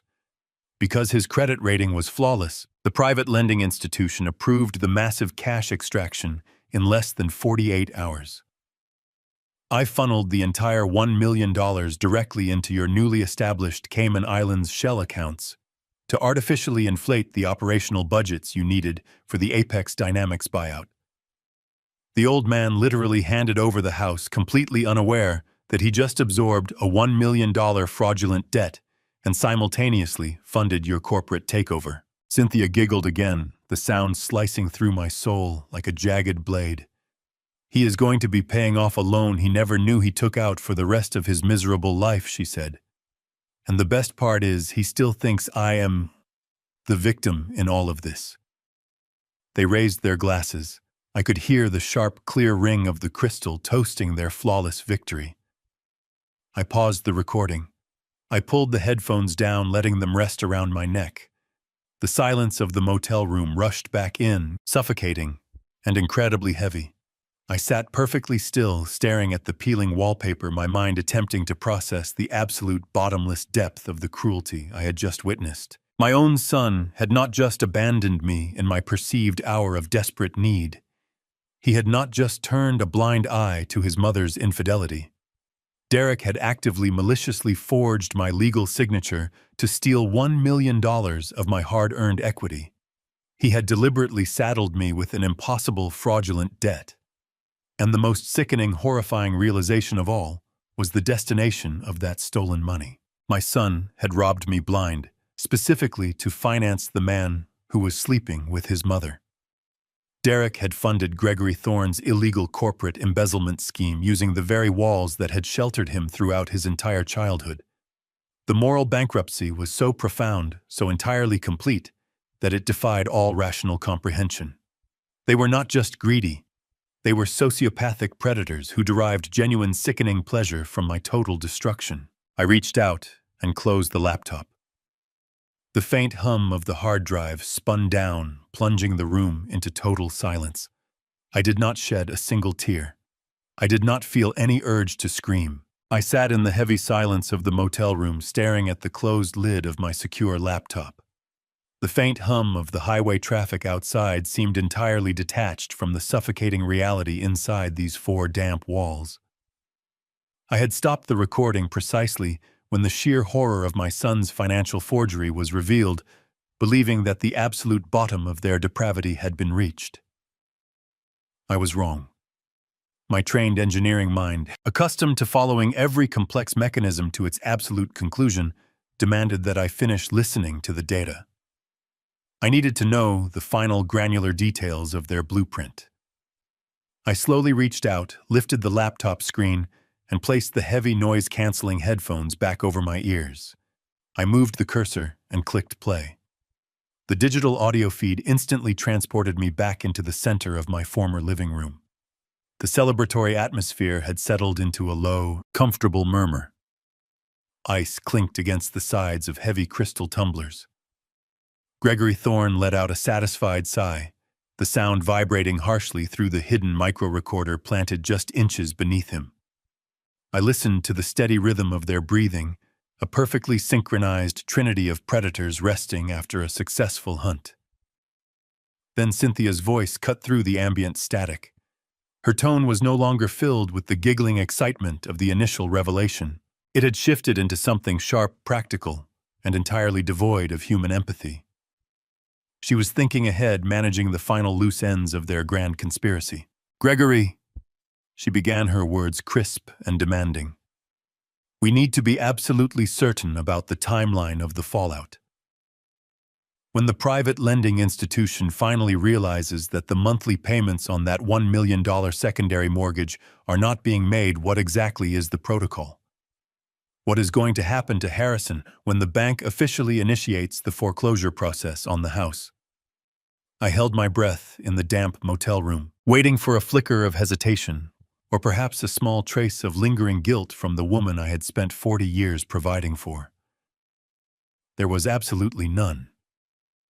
Gregory responded with the clinical, detached precision of a surgeon explaining a routine amputation. He took a slow sip of his drink before answering. "The mechanism is completely bulletproof," Cynthia Gregory stated smoothly. "Because Derek utilized his secure digital signature and routed the application through his personal executive terminal, the bank legally views Harrison as the sole autonomous guarantor of the massive loan. When the loan goes into default next month, the bank will immediately seize the property. The ensuing legal fees and the aggressive compound interest will absolutely bury him. He will be held entirely and personally responsible for the monumental remaining balance. He will have his remaining pension garnished, his accounts completely frozen, and the authorities will physically throw him out into the street. He will be entirely destitute." The silence that followed Gregory's brutal assessment was heavy and expectant. I waited for my son to intervene to perhaps suggest a slightly less devastating outcome for his own father. I waited for Cynthia to balk at the sheer unadulterated cruelty of leaving me to die in abject poverty. Instead, the hidden microphone captured the soft, unmistakable sound of Cynthia shifting comfortably against the leather sofa. "Good," she said, her voice dropping to a low, venomous whisper that chilled the marrow in my bones. "Let him rot in whatever miserable slum he manages to crawl into. He spent 40 years chaining me to his pathetic, mediocre existence, forcing me to endure his utter lack of vision. It is only fitting that he spends his final years wallowing in the absolute squalor he always belonged in. Just focus on our future. Gregory, ensure the corporate transition goes smoothly, and most importantly, make absolutely certain that Derek gets his promised vice president title the very moment the private equity firm takes over Apex Dynamics. I have earned my freedom, and my son has earned his seat at the table. Do not let the old man's messy financial ruin distract you from our primary objectives." Derek let out a sharp, genuine bark of laughter. He did not sound conflicted. He did not sound burdened by the monumental betrayal he had just orchestrated against his own blood. He sounded entirely relieved and profoundly greedy. The crystal glasses clinked together once again, ringing out clearly over the audio feed. "You do not need to worry about him dragging this out in court, Mom," Derek said confidently, his voice dripping with condescension. "The old man is incredibly weak. He practically looked like a walking corpse when I saw him at the diner on Friday. He was shaking completely, pathetic, practically begging for pocket change just to rent a filthy studio apartment in the garment district. I give it a few weeks, maybe a month at most, before the extreme stress of the eviction and the massive bank fraud investigation completely breaks him. You know his extensive medical history. You know his blood pressure is already a constant issue. His weak heart will simply give out under the crushing weight of the absolute panic and the sheer financial terror. The problem will entirely solve itself naturally, and it will be completely untraceable back to us. I will personally clear out his remaining cheap personal effects, and we will never have to speak his name or deal with his pathetic presence ever again. Cheers to the new arrangement, Gregory. Cheers to the beautiful future." I listened as the three of them laughed, their voices blending together in a harmonious chorus of absolute malice. They were openly toasting to my impending death. They were casually drinking champagne over the perfectly engineered grave they had meticulously dug for me. I reached out and slowly pressed the spacebar on the keyboard. The audio recording stopped instantly, severing the connection to my former living room and plunging the squalid motel space back into an absolute ringing silence. I pulled the heavy headphones from my ears and placed them gently onto the wooden desk beside the glowing laptop screen. I sat perfectly motionless on the edge of the sagging mattress, staring straight ahead at the peeling yellow wallpaper. I did not shed a single tear. I did not feel the sudden, overwhelming urge to scream or hurl my fists against the decaying walls. The crushing sorrow that had initially weighed down my chest was completely eradicated, burned away by the sheer, unadulterated reality of their combined wickedness. The naive, devoted husband who had spent 40 years trying to provide a stable, loving home was officially dead. The forgiving, proud father who had sacrificed his own professional ambitions to fund his ungrateful son's elite education had perished completely in this dismal room. They had successfully killed Harrison Caldwell, the family man, but they were entirely unaware of the monster they had resurrected in his place. I slowly stood up, my posture perfectly rigid, my mind operating with the cold, lethal precision of a highly advanced tactical machine.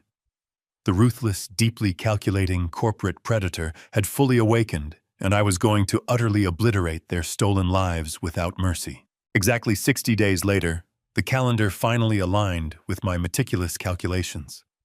I woke up well before dawn in my secure penthouse suite and began the physical transformation necessary for my final performance. I bypassed the row of bespoke Italian suits hanging in my closet and reached into a plastic bag I had kept specifically for this occasion.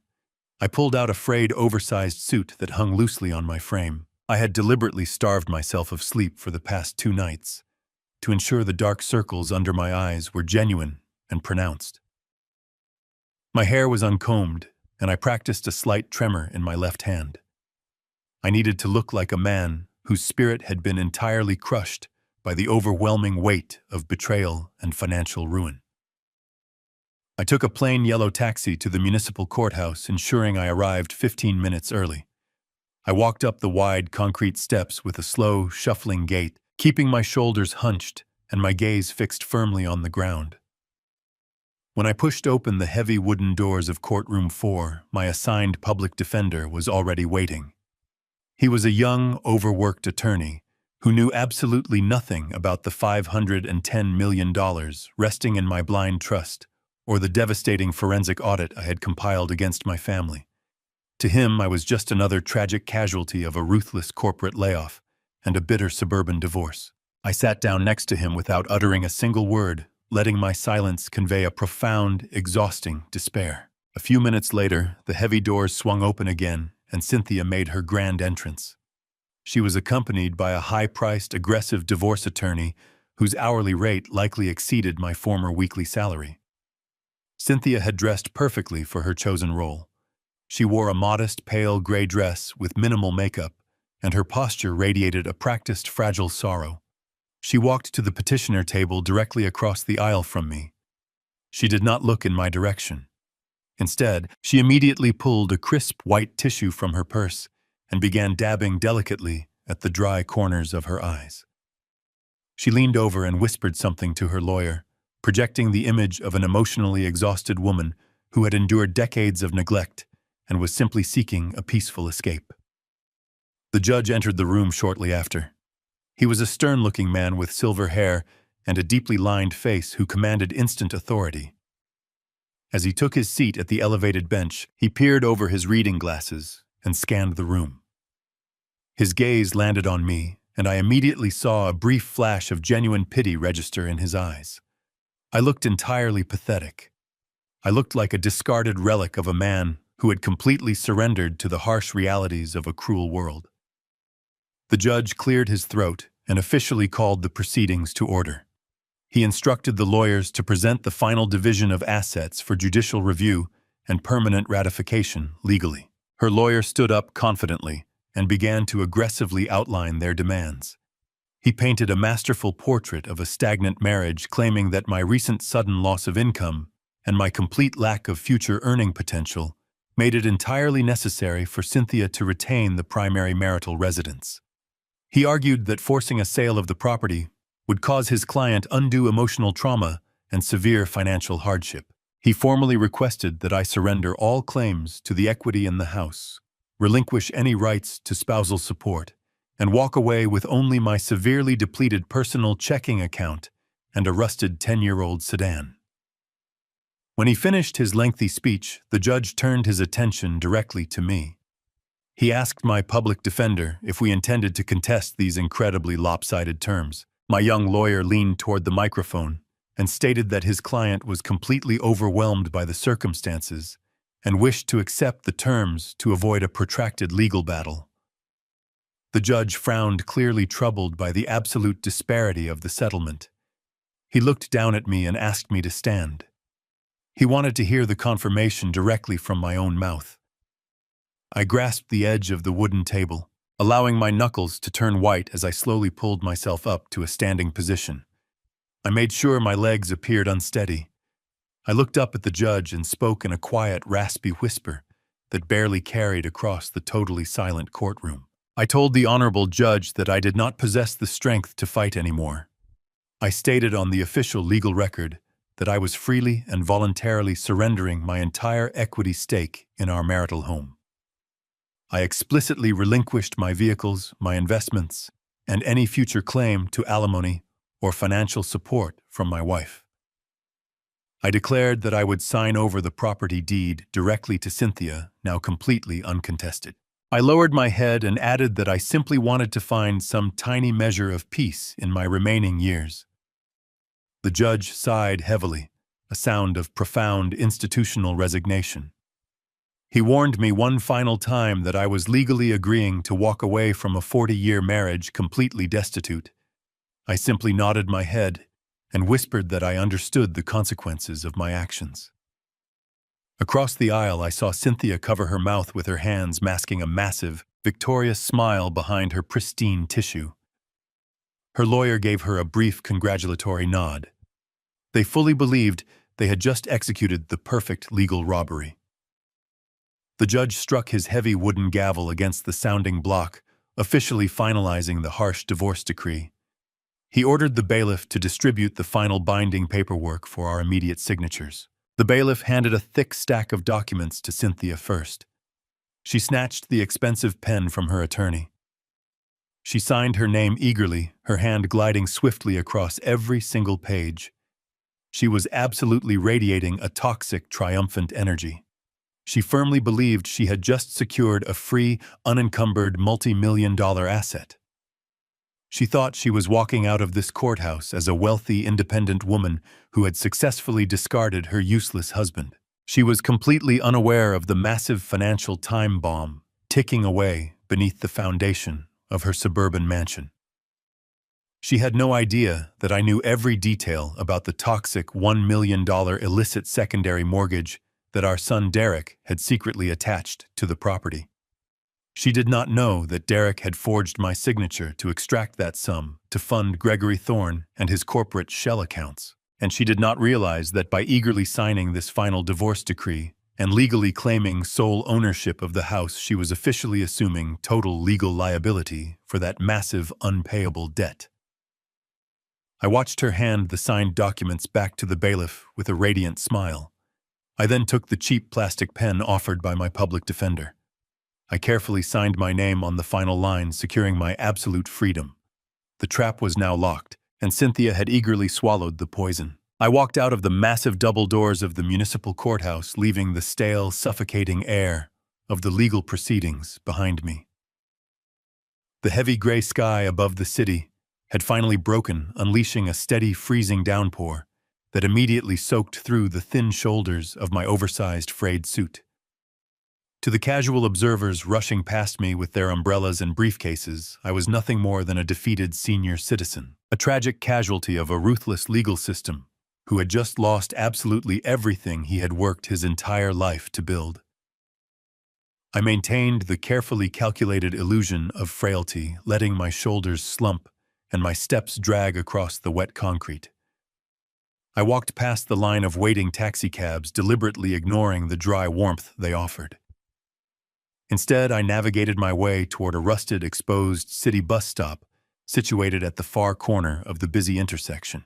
The metal bench was slick with cold rain and accumulated city grime, but I sat down anyway, letting the freezing droplets run down my face and soak into my collar. I needed to play my part until the very end.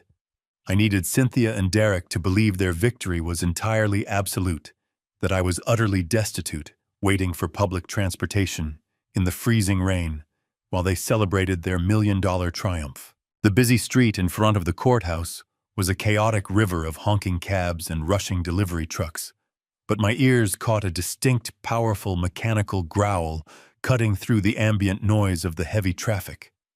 It was the unmistakable, deep-throated roar of a highly tuned premium German combustion engine.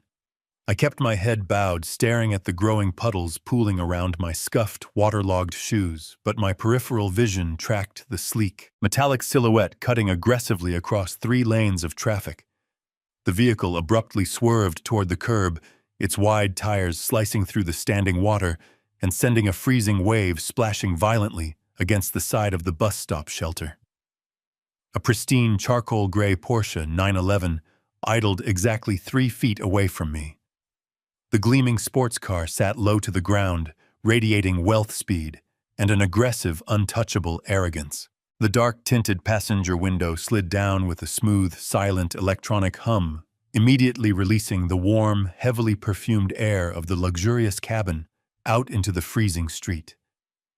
The ambient sounds of the city faded as I looked up from the wet concrete, meeting the gaze of the occupants inside the expensive vehicle. Gregory Thorne sat firmly behind the leather-wrapped steering wheel, his hands resting casually on the controls.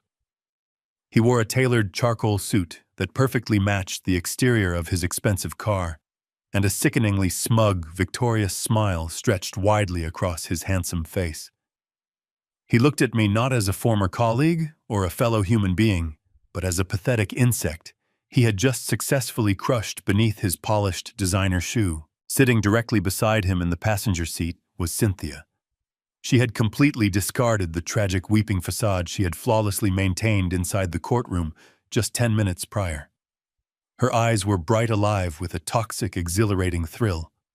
She leaned over the leather console, looking down at my shivering, rain-soaked form with an expression of pure, unadulterated contempt. Behind them, sitting comfortably in the cramped leather rear seats, was Derek, my own flesh and blood. My son leaned forward, pushing his face between Gregory and Cynthia, his features twisted into a cruel, mocking sneer. The three of them burst into a synchronized, echoing chorus of cruel laughter. The sound was sharp, vicious, and entirely devoid of any human empathy. "Look at him," Derek jeered, his voice cutting through the steady rhythm of the falling rain. The great Harrison Caldwell, reduced to waiting for the public bus in a cheap, soggy suit. "I hope you enjoy your new miserable life, old man." Gregory revved the powerful engine, sending a loud, intimidating roar echoing off the surrounding concrete buildings. Cynthia giggled, resting her hand intimately on Gregory's shoulder. "We just thought we would stop by and offer our deepest condolences," she said, her tone dripping with saccharine malice. "It really is a terrible tragedy that you have to start over at your age with absolutely nothing to your name. But do not worry about the house, Harrison. Gregory and I will take exceptionally good care of the master bedroom." Derek laughed louder, clapping Gregory on the shoulder. Gregory reached into the inner pocket of his tailored jacket and pulled out a crisp, brand-new $20 bill. He casually flicked his wrist, tossing the paper currency out the open window. The green bill fluttered through the damp air and landed directly in a muddy, oil-slicked puddle right at the tip of my ruined shoes. "Buy yourself a hot cup of coffee," Harrison Gregory sneered. "You look like you are going to catch a severe cold out here in the elements." Gregory did not wait for a response. He slammed his foot down on the accelerator. The Porsche's rear tires spun aggressively against the wet asphalt, kicking up another massive spray of dirty street water that coated my legs and the wooden bench. The sports car shot forward, merging violently back into the heavy city traffic. I sat perfectly still, listening to the powerful engine fade into the distance until the sleek metallic chassis disappeared completely around the next intersection. I stared at the muddy $20 bill soaking in the puddle at my feet. The final performance was officially over. The cruel, degrading pantomime was finished. I slowly stood up from the freezing metal bench. I did not shiver. I did not feel the biting cold of the winter rain soaking through my garments. My spine straightened, shedding the manufactured frailty I had carried into the courtroom. The facade of the broken, defeated father completely evaporated into the damp city air, instantly replaced by the cold, lethal precision of a man who held the absolute power to destroy worlds. I reached deep into the inner pocket of my wet jacket, bypassing the cheap disposable cellular device I used for mundane communications. My fingers wrapped around the heavy encrypted satellite smartphone Victor Cross had exclusively provided for our secure operational maneuvers. I pulled the device out, the biometric scanner immediately recognizing my thumbprint and illuminating the dark screen. I wiped a stray drop of freezing rain from the glass surface and pressed the single pre-programmed contact button. The secure line connected in less than 2 seconds. Victor answered the connection with his usual absolute professional silence, waiting for my direct command. I watched the traffic signal change from red to green, the vibrant colors reflecting brightly against the wet city pavement. The time for passive observation and careful evidence gathering had officially concluded. I spoke clearly. Buy the $1 million mortgage debt from the bank through VCore Group today, and prep the hostile takeover paperwork for Apex. It's time. I ended the call and slipped the encrypted phone back into my pocket. I turned away from the muddy puddle and walked toward the dark, waiting shadows. The following 72 hours operated with a blinding mechanical efficiency that left absolutely no room for any margin of error. Victor Cross and his elite financial team at VCorp Group moved with the silent, devastating precision of a highly trained military strike force executing a deeply covert operation. By Tuesday morning, the private lending institution that held the $1 million fraudulent secondary mortgage on my former suburban home received an aggressive, unsolicited buyout offer from one of our shell entities. Victor did not negotiate the standard terms or offer a discounted settlement.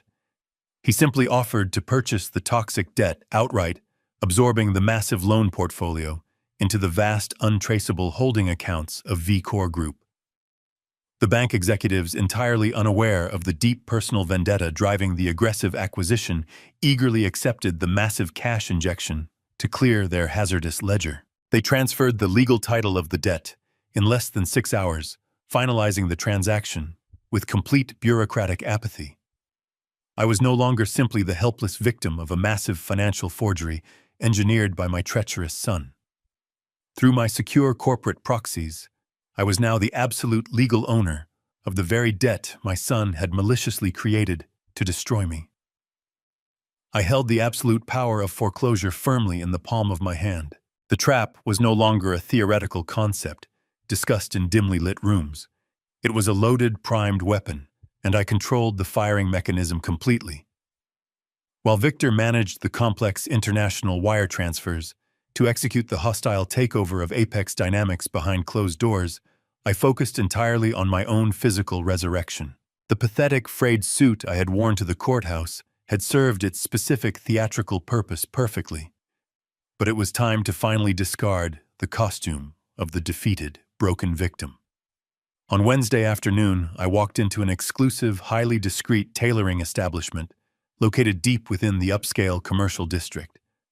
It was a quiet, wood-paneled sanctuary that catered exclusively to the absolute apex of the city elite, a place where immense power was literally woven into the garments. I did not require an appointment. The master tailor, an older gentleman with a sharp, discerning eye, immediately recognized the fundamental shift in my physical posture and the dangerous coldness in my expression. I instructed him to construct a bespoke charcoal gray suit tailored to absolute uncompromising perfection. I selected a heavy premium worsted wool imported directly from London, a fabric deliberately designed to project an aura of unyielding authority and profound, unmistakable intimidation. For 3 grueling hours, I stood perfectly still before the towering floor-to-ceiling mirrors, while the master tailor meticulously pinned, measured, and adjusted every single millimeter of the dark fabric. The entire process was entirely silent, serving as a solemn ritual of preparation for the impending corporate slaughter. When the final fitting was completely finished, I looked at my reflection in the polished glass. The frail, trembling senior citizen, who had practically begged for mercy in the divorce proceedings, had been entirely eradicated from existence. The man staring back at me was a ruthless, calculating corporate predator, heavily armored in dark wool and fueled by a cold, inextinguishable rage. I paid the tailor a massive premium in untraceable cash for an expedited delivery, ensuring the suit would be pressed and ready by Thursday evening. I returned to my secure luxury penthouse just as the sun began to set over the sprawling financial district. The massive city skyline glittered brightly through the heavy glass windows, completely ignorant of the massive corporate earthquake I was about to unleash upon its most arrogant denizens. The penthouse was entirely silent, providing the perfect acoustic environment for my final meticulous preparations. I walked over to the heavy mahogany desk and sat down heavily in the plush leather executive chair. Resting precisely in the exact center of the polished wood was a thick black leather folder. Victor Cross had personally delivered the final physical dossier less than an hour ago, leaving it as the ultimate testament to our exhaustive investigation. I reached out and slowly opened the heavy leather cover, feeling a profound, chilling sense of calm wash over my entire central nervous system. The complex chessboard was perfectly set. Every single illegal transaction, every massive offshore wire transfer, and every piece of digital espionage had been meticulously documented, verified and legally certified by Victor's elite forensic accounting team. I slowly turned the crisp, heavy pages, reviewing the absolute totality of their collective sins with a terrifying clinical detachment. The first section of the comprehensive dossier contained the undeniable, irrefutable proof of Gregory Thorne's massive corporate embezzlement scheme. There were certified bank statements detailing the exact routing numbers he deliberately used to siphon millions of dollars from Apex Dynamics directly into his 14 hidden Cayman Islands shell companies. The financial ledgers proved beyond any shadow of a doubt that he was intentionally driving the company toward a catastrophic, engineered bankruptcy just so his private equity partners could purchase the remaining physical assets for absolute pennies.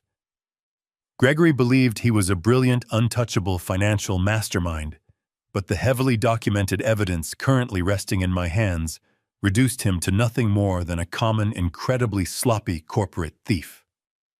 The second section of the black leather folder was entirely dedicated to my treacherous son, Derek.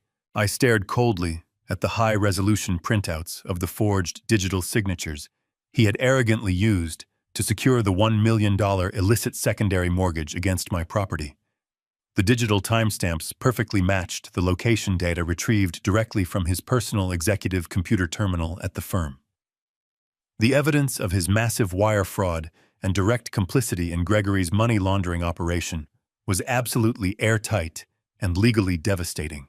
Derek had willfully chosen to sacrifice his own father to secure a meaningless corporate title. He had eagerly traded his fundamental family loyalty for a vice president position he would never actually hold. The final section of the dossier detailed Cynthia's extensive complicity. While she may not have executed the offshore transfers herself, the audio transcripts recovered from the hidden micro-recorder proved she was fully aware of the illegal enterprise. She actively encouraged the financial destruction of her husband, celebrating the fraudulent mortgage and openly wishing for my death.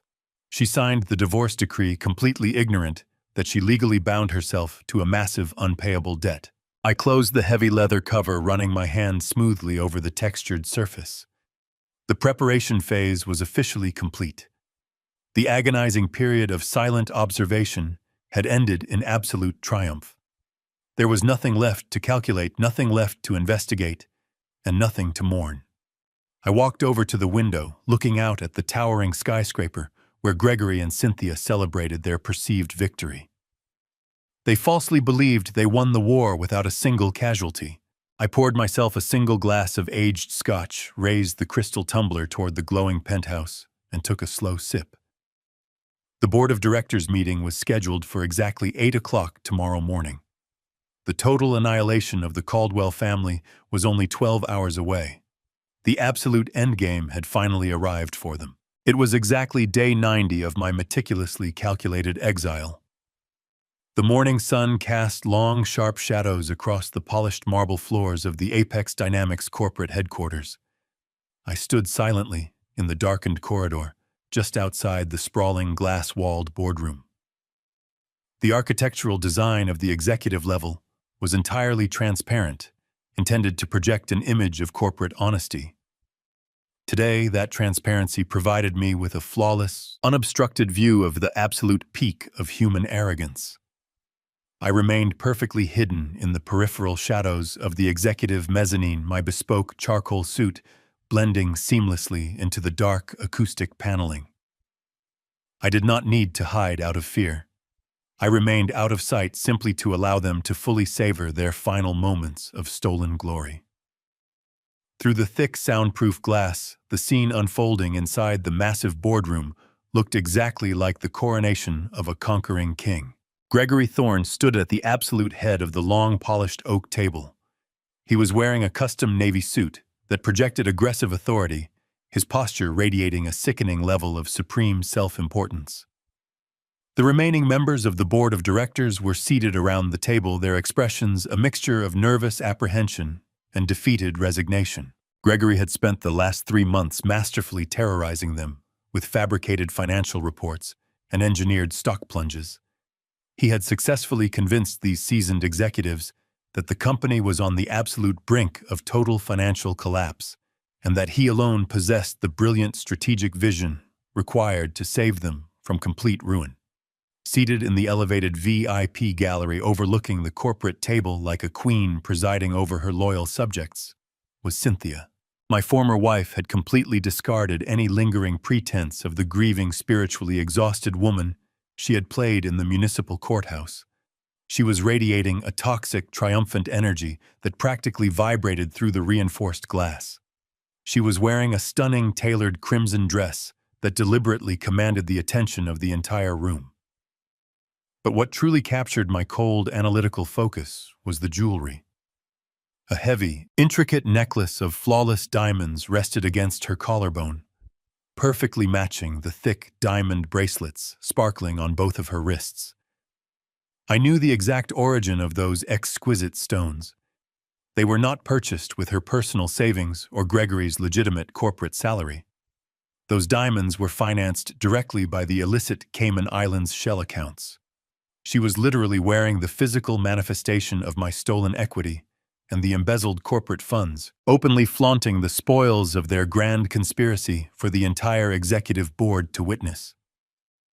Gregory tapped a silver pen against the heavy wooden table, instantly commanding the total silence of the expansive room. I pressed a small, encrypted earpiece deeper into my right ear.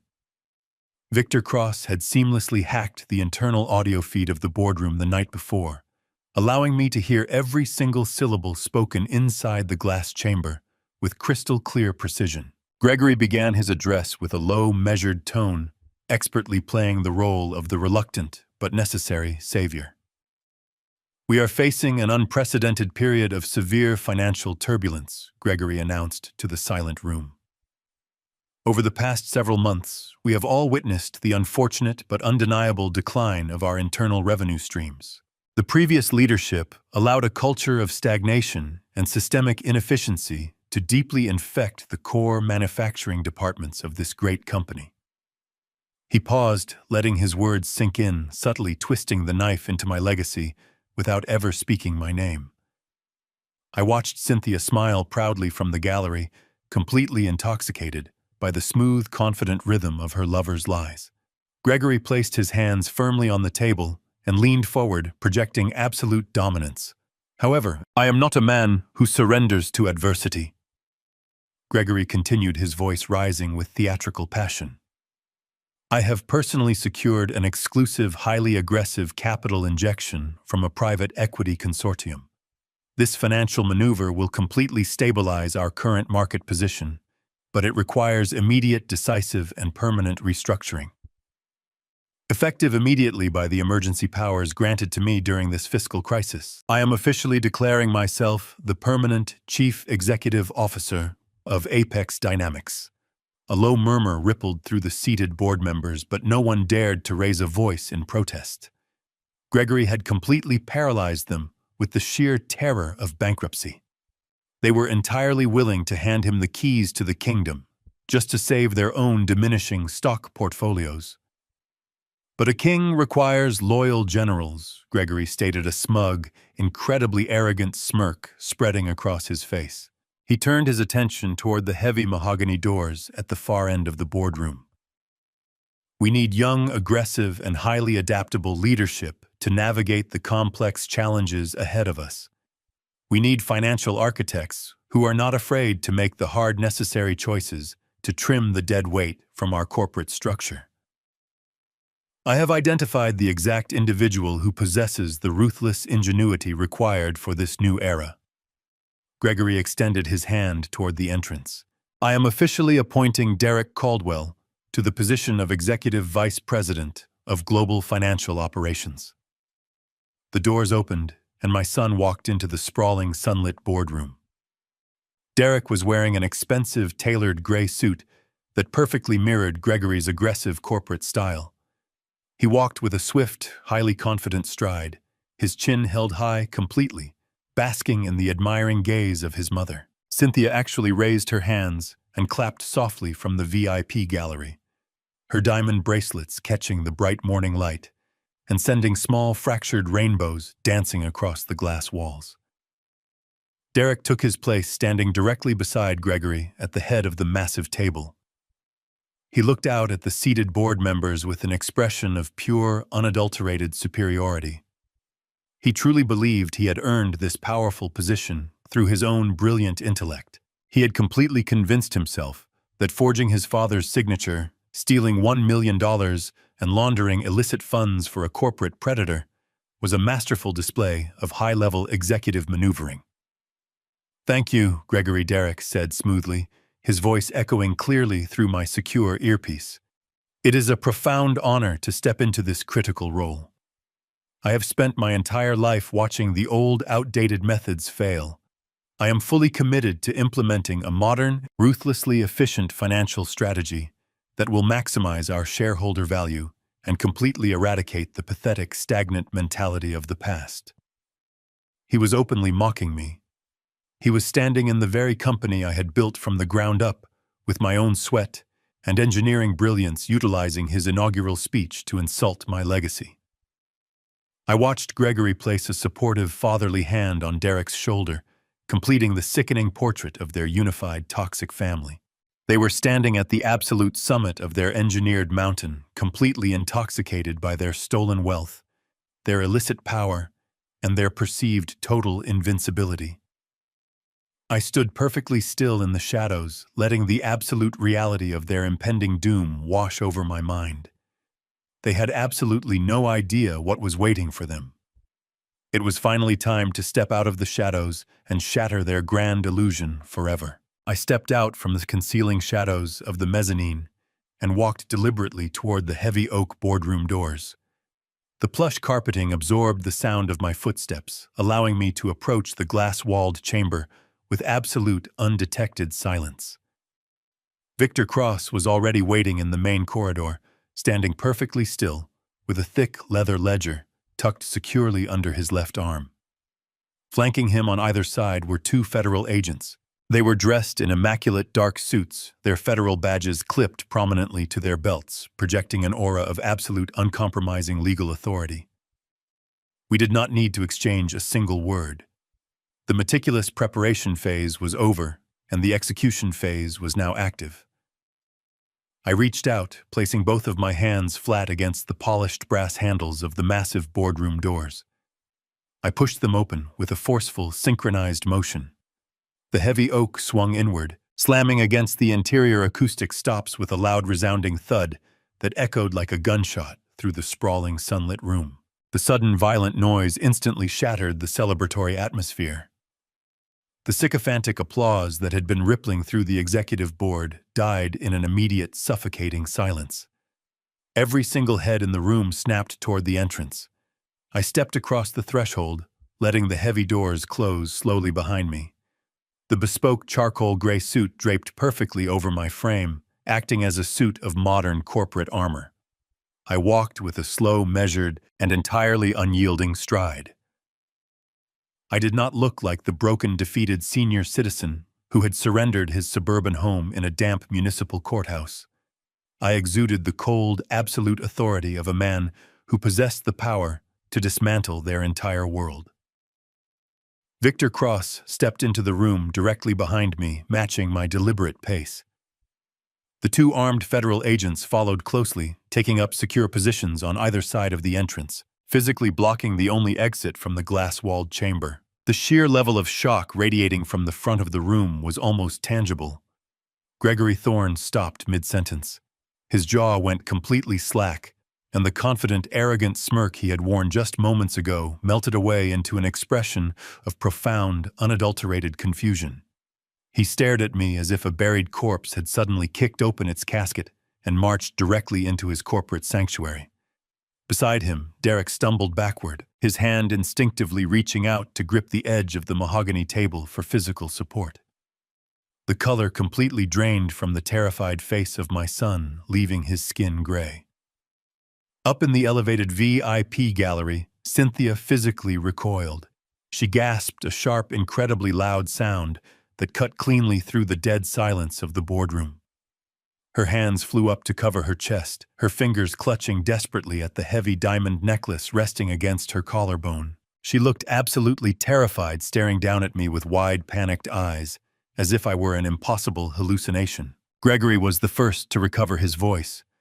The confusion on his face rapidly twisted into a mask of pure, indignant fury.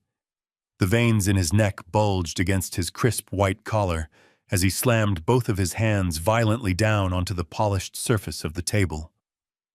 "What is the meaning of this intrusion?" Gregory bellowed, his voice vibrating with a desperate, manufactured rage. "How did you get past the lobby security perimeter?" He pointed a trembling finger directly at my chest, turning his furious gaze toward the terrified board members. "Security. Call the building security immediately. I want this fired, pathetic mechanic physically removed from my boardroom this instant. He is a disgruntled, unstable former employee, and he is trespassing on private corporate property." I did not flinch. I did not alter my pace. I simply continued walking until I reached the direct center of the long oak table, stopping exactly 5 feet away from where Gregory and Derek were standing. I looked at Gregory with a calm, freezing detachment, refusing to grant his frantic outburst the dignity of a verbal response. I stood perfectly still, letting the heavy silence stretch out and stretch their frayed nerves to the absolute breaking point.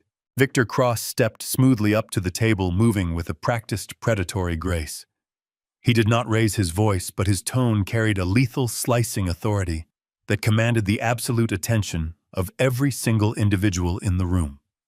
He lifted his right arm and dropped the heavy black leather ledger directly onto the polished mahogany surface.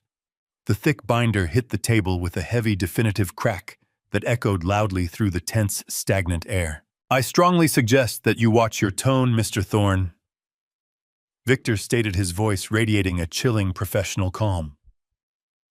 "You are completely out of your depth, and you are currently addressing the absolute wrong individual in that manner."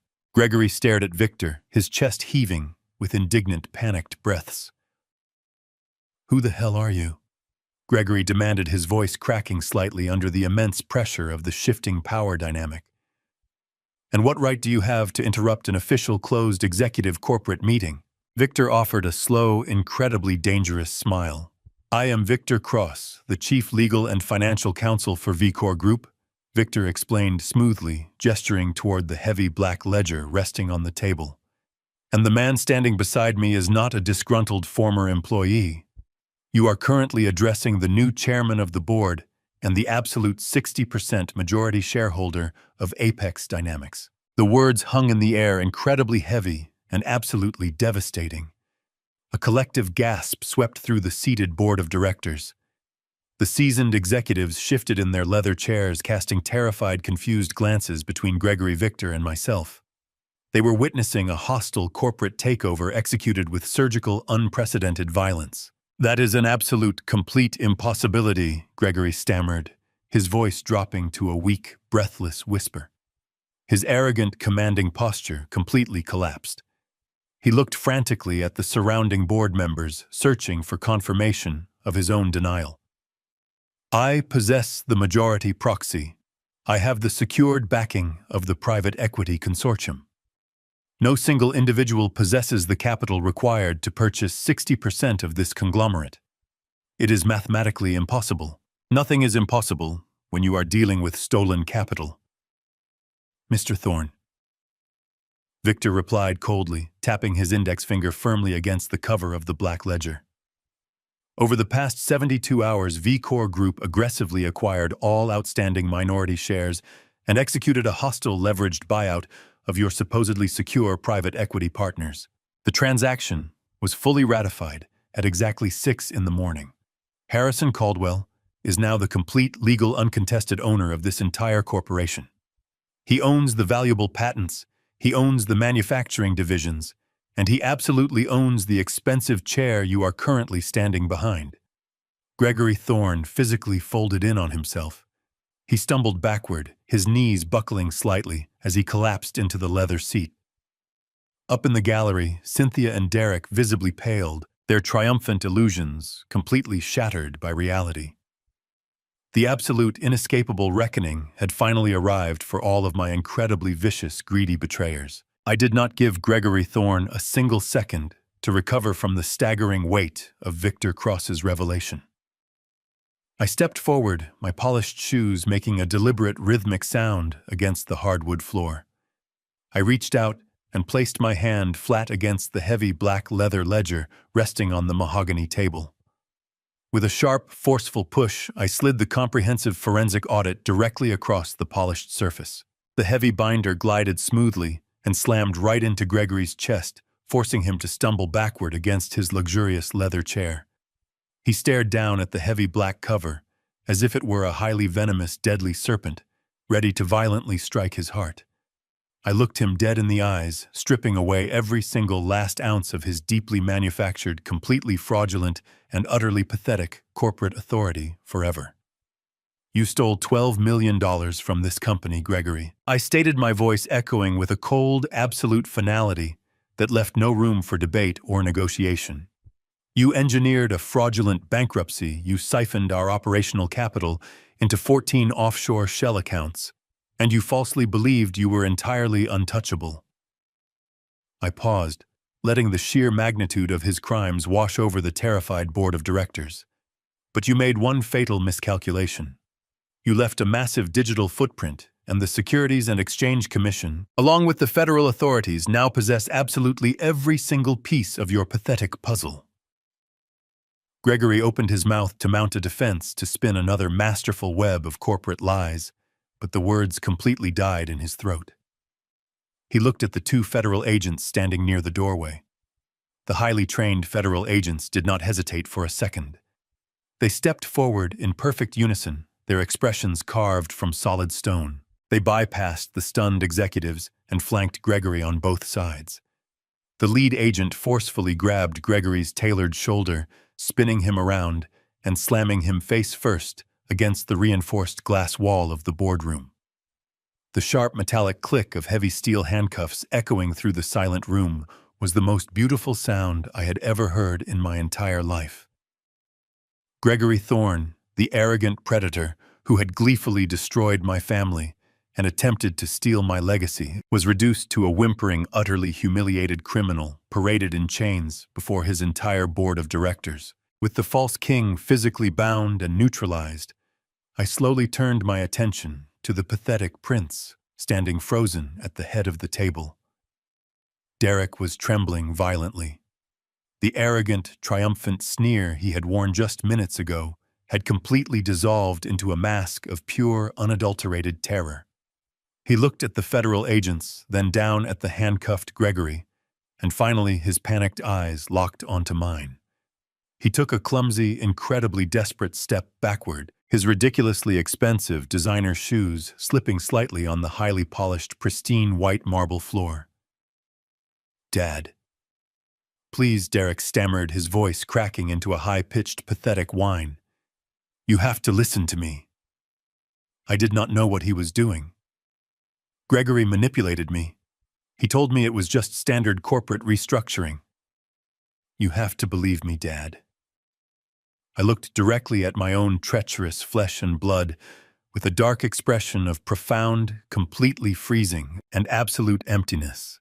I felt absolutely no paternal warmth, no lingering sympathy, and no desire to offer even a shred of mercy.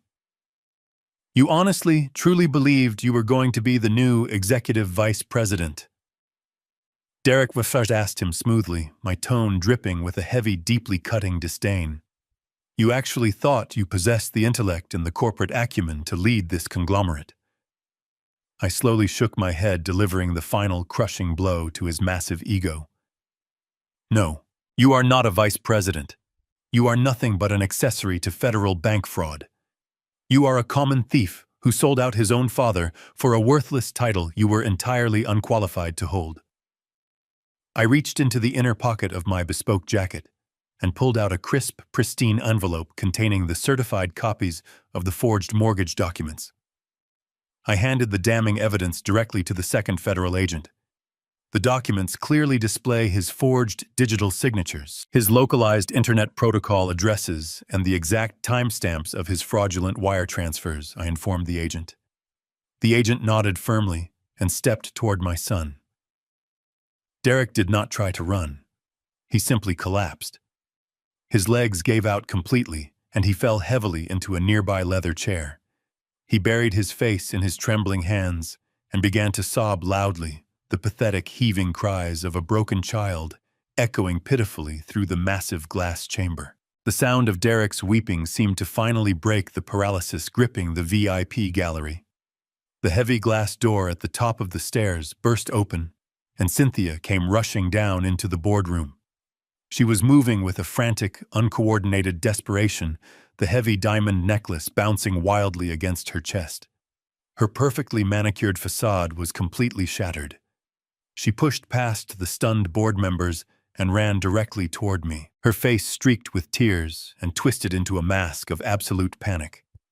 She reached out with shaking, trembling hands, desperately trying to physically grab my arm, trying to utilize the physical affection that had once bound me to her. "Harrison, please!"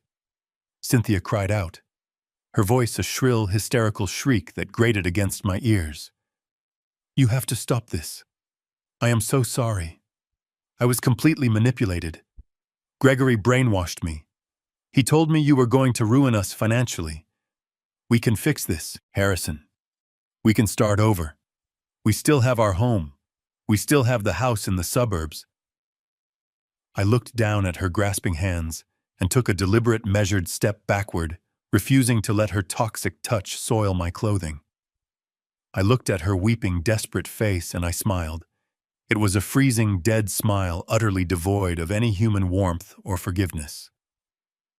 "You mean the massive, sprawling suburban house that Derek illegally mortgaged for $1 million?" I asked softly, my voice laced with a lethal, quiet intensity.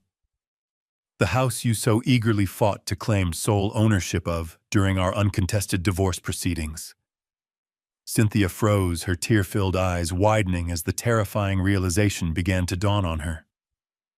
V-Core Group bought that massive toxic debt yesterday afternoon. "Cynthia," I explained, delivering the final lethal strike with surgical precision. "And because your beloved son completely drained those accounts to fund Gregory's offshore empire, you are currently in massive unrecoverable default."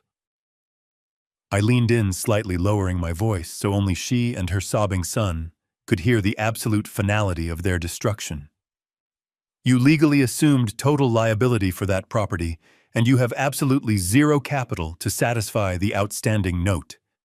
You and your treacherous son have exactly 24 hours to permanently vacate my property before the county sheriff arrives to forcefully evict you onto the street. You wanted to discard me and walk away a wealthy, independent woman. Congratulations on your complete independence. Have a nice life in the slums, Cynthia." I turned my back on her weeping form and walked slowly toward the towering windows that overlooked the bustling city plaza far below. The heavy soundproof glass completely muted the chaotic noise of the downtown traffic, creating a serene, silent viewing gallery for the final act of my meticulously engineered orchestration. Victor Cross stood silently beside me, his hands clasped firmly behind his back, projecting the absolute, unwavering loyalty of a true operative. We looked down at this concrete plaza just as the heavy glass doors of the Apex Dynamics lobby violently swung open. A highly coordinated team of federal agents marched forcefully out into the bright morning sunlight, aggressively dragging their high-profile prisoners directly behind them. Gregory Thorne, the man who had arrogantly declared himself the undisputed king of the financial world just 30 minutes prior, was now stumbling awkwardly across the pavement. His incredibly expensive jacket was severely wrinkled and pulled taut across his shoulders by the freezing steel handcuffs binding his wrists. The aggressive corporate swagger he had weaponized against his terrified board of directors was entirely gone, replaced by a desperate, panicked stumble as the federal agents guided him toward the waiting tactical vehicles. Right behind him, my own treacherous son emerged into the unforgiving light of the day. Derek was openly weeping, his face buried deep into his chest as he desperately tried to hide from the rapidly gathering crowd of curious onlookers and corporate employees. The grim federal agents did not offer him a single ounce of human dignity. They shoved him roughly toward the secondary transport vehicle, his expensive designer shoes scuffing violently against the unforgiving concrete. He had willfully sacrificed his fundamental family loyalty, his personal ethics, and his own father, for a fleeting, imaginary illusion of immense power.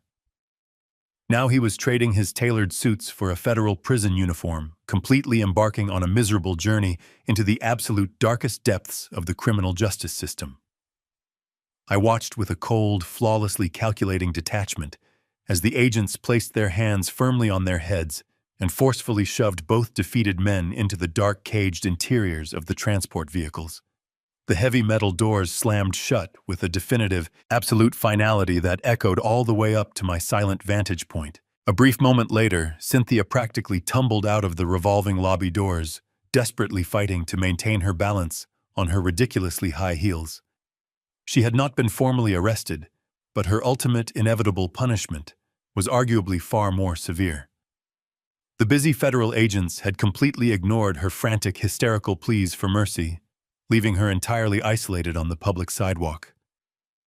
She stood trembling on the concrete pavement, clutching her absurdly expensive designer handbag tightly against her chest, as if it were a fragile life preserver in a raging ocean. The glittering diamonds fastened around her neck and strapped across her wrists felt like heavy mocking shackles, now that the offshore accounts funding them were completely frozen and actively seized. I watched her scream desperately at the rapidly departing black vehicles, her perfectly manicured facade entirely shattered into a million irreparable pieces. The flashing red and blue lights of the convoy reflected briefly against the glass building as they pulled away, leaving her utterly alone in a cold world she no longer possessed the financial resources to navigate. She had exactly 24 hours before the county sheriff arrived to forcefully drag her out of the massive suburban mansion she had eagerly stolen. I felt absolutely nothing for her. The deep wounds of betrayal had completely healed thoroughly, replaced by the impenetrable, hardened armor of my own resurrected, unyielding dignity. I turned quietly away from the window, leaving the pathetic figure of my former wife far behind me. I nodded silently to Victor Cross, fully acknowledging the flawless perfection of his operational execution. Without speaking a single word, I walked out of the completely silent glass boardroom. The remaining corporate executives parted, instantly clearing my path without hesitation, their eyes wide with a profound, terrified reverence for the man who now held their professional destinies firmly in the palm of his hand. I did not acknowledge their presence. I walked slowly down the long, immaculately carpeted corridor, confidently stepping into the private executive elevator and pressing the glowing silver button for the main ground floor. The smooth descent was completely silent, isolating, and profoundly liberating. When the heavy elevator doors finally slid open, I walked purposefully across the polished marble lobby and pushed directly through the main exit doors. The crisp, exceptionally cool morning air hit my face, carrying the vibrant electric energy of the rapidly waking city. A pristine midnight black Maybach was parked exactly at the curb, its massive engine idling with a deep, incredibly comforting purr. A uniformed driver immediately stepped out onto the sidewalk, seamlessly opening the rear passenger door with a highly respectful, crisp bow. I slid smoothly into the luxurious leather interior, letting the thick, armored doors close firmly and completely seal out the chaotic, meaningless noise of the outside world. I settled back into the plush seat and looked calmly out the dark, tinted window. I did not look back at the towering corporate monolith or the totally shattered, ruined remnants of my former family. The $510 million resting securely in my heavily encrypted trust accounts could never ever buy back the 40 years I had foolishly wasted on absolute traitors. It could not magically erase the countless sacrifices I had made, or the sleepless nights I had aggressively labored to provide them with an incredibly privileged life. But it had successfully purchased my ultimate, uncompromising dignity, and it had flawlessly financed the absolute, total destruction of my enemies. The complex, violent chessboard was finally completely cleared. I pressed the sleek intercom button connecting directly to the front cabin. "Take me directly to the private airfield," I instructed the driver smoothly. "It is finally time for me to permanently leave this entire city far behind me." The heavy luxury vehicle pulled smoothly away from the curb, merging effortlessly into the endless flow of fast city traffic. A completely new, unburdened life was finally waiting for me over the distant horizon, shining like a beacon of absolute triumph, complete liberation, and victory. True character is revealed not in moments of comfort, but in the dark corridors of vulnerability. When people believe you have nothing left to offer, they will show you exactly who they are. Do not let loyalty blind you to betrayal, and never allow shared history to justify ongoing abuse. Respect yourself enough to walk away in silence, gather your strength in the shadows, and let your success be the ultimate judge. The greatest revenge is not born from screaming matches or violent outbursts, but from absolute cold consequence. Age is not a weakness. It is the ultimate weapon of patience. Did Harrison handle this betrayal perfectly, or would you have done something differently? Drop your thoughts and your city in the comments below. If this story gave you chills, hit that subscribe button and ring the bell so you never miss our next satisfying revenge story.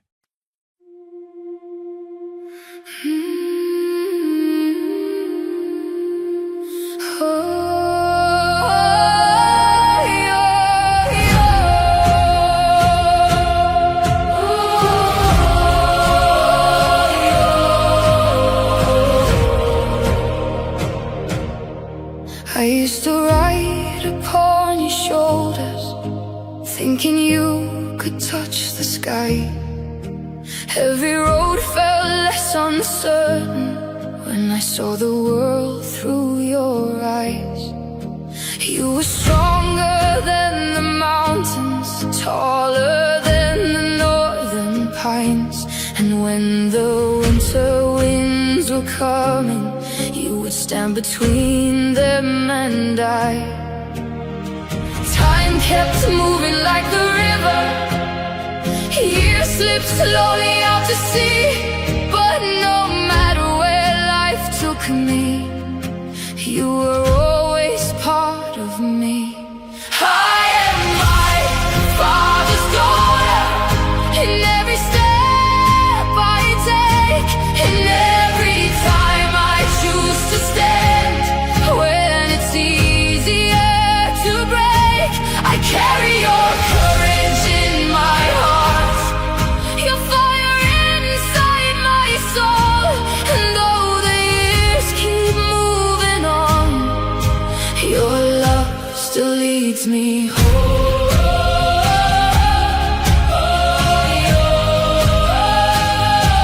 You taught me strength is not in power, but in kindness when it's hard. You taught me how to keep on going when the road grows cold and dark. Every lesson, every story, every laugh around the flame lies within me like an echo, calling softly through my name. And when I face my greatest battles, when I feel I can't go on, I can hear your voice beside me saying, child, you're stronger than you know.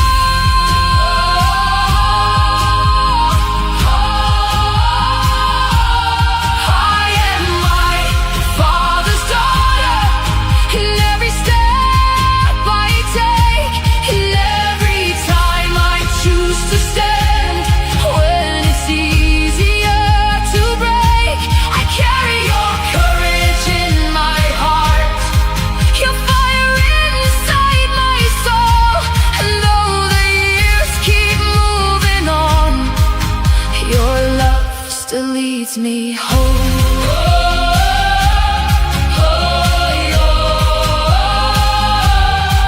One day the snow will cover footprints, one day the fire will burn low.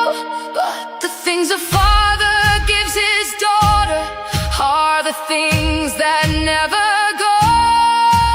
Not the gold or not the stories, not the battles that he won, but the quiet way he loved her and the woman she becomes. I am father's daughter, and I always will remain. Through every triumph, every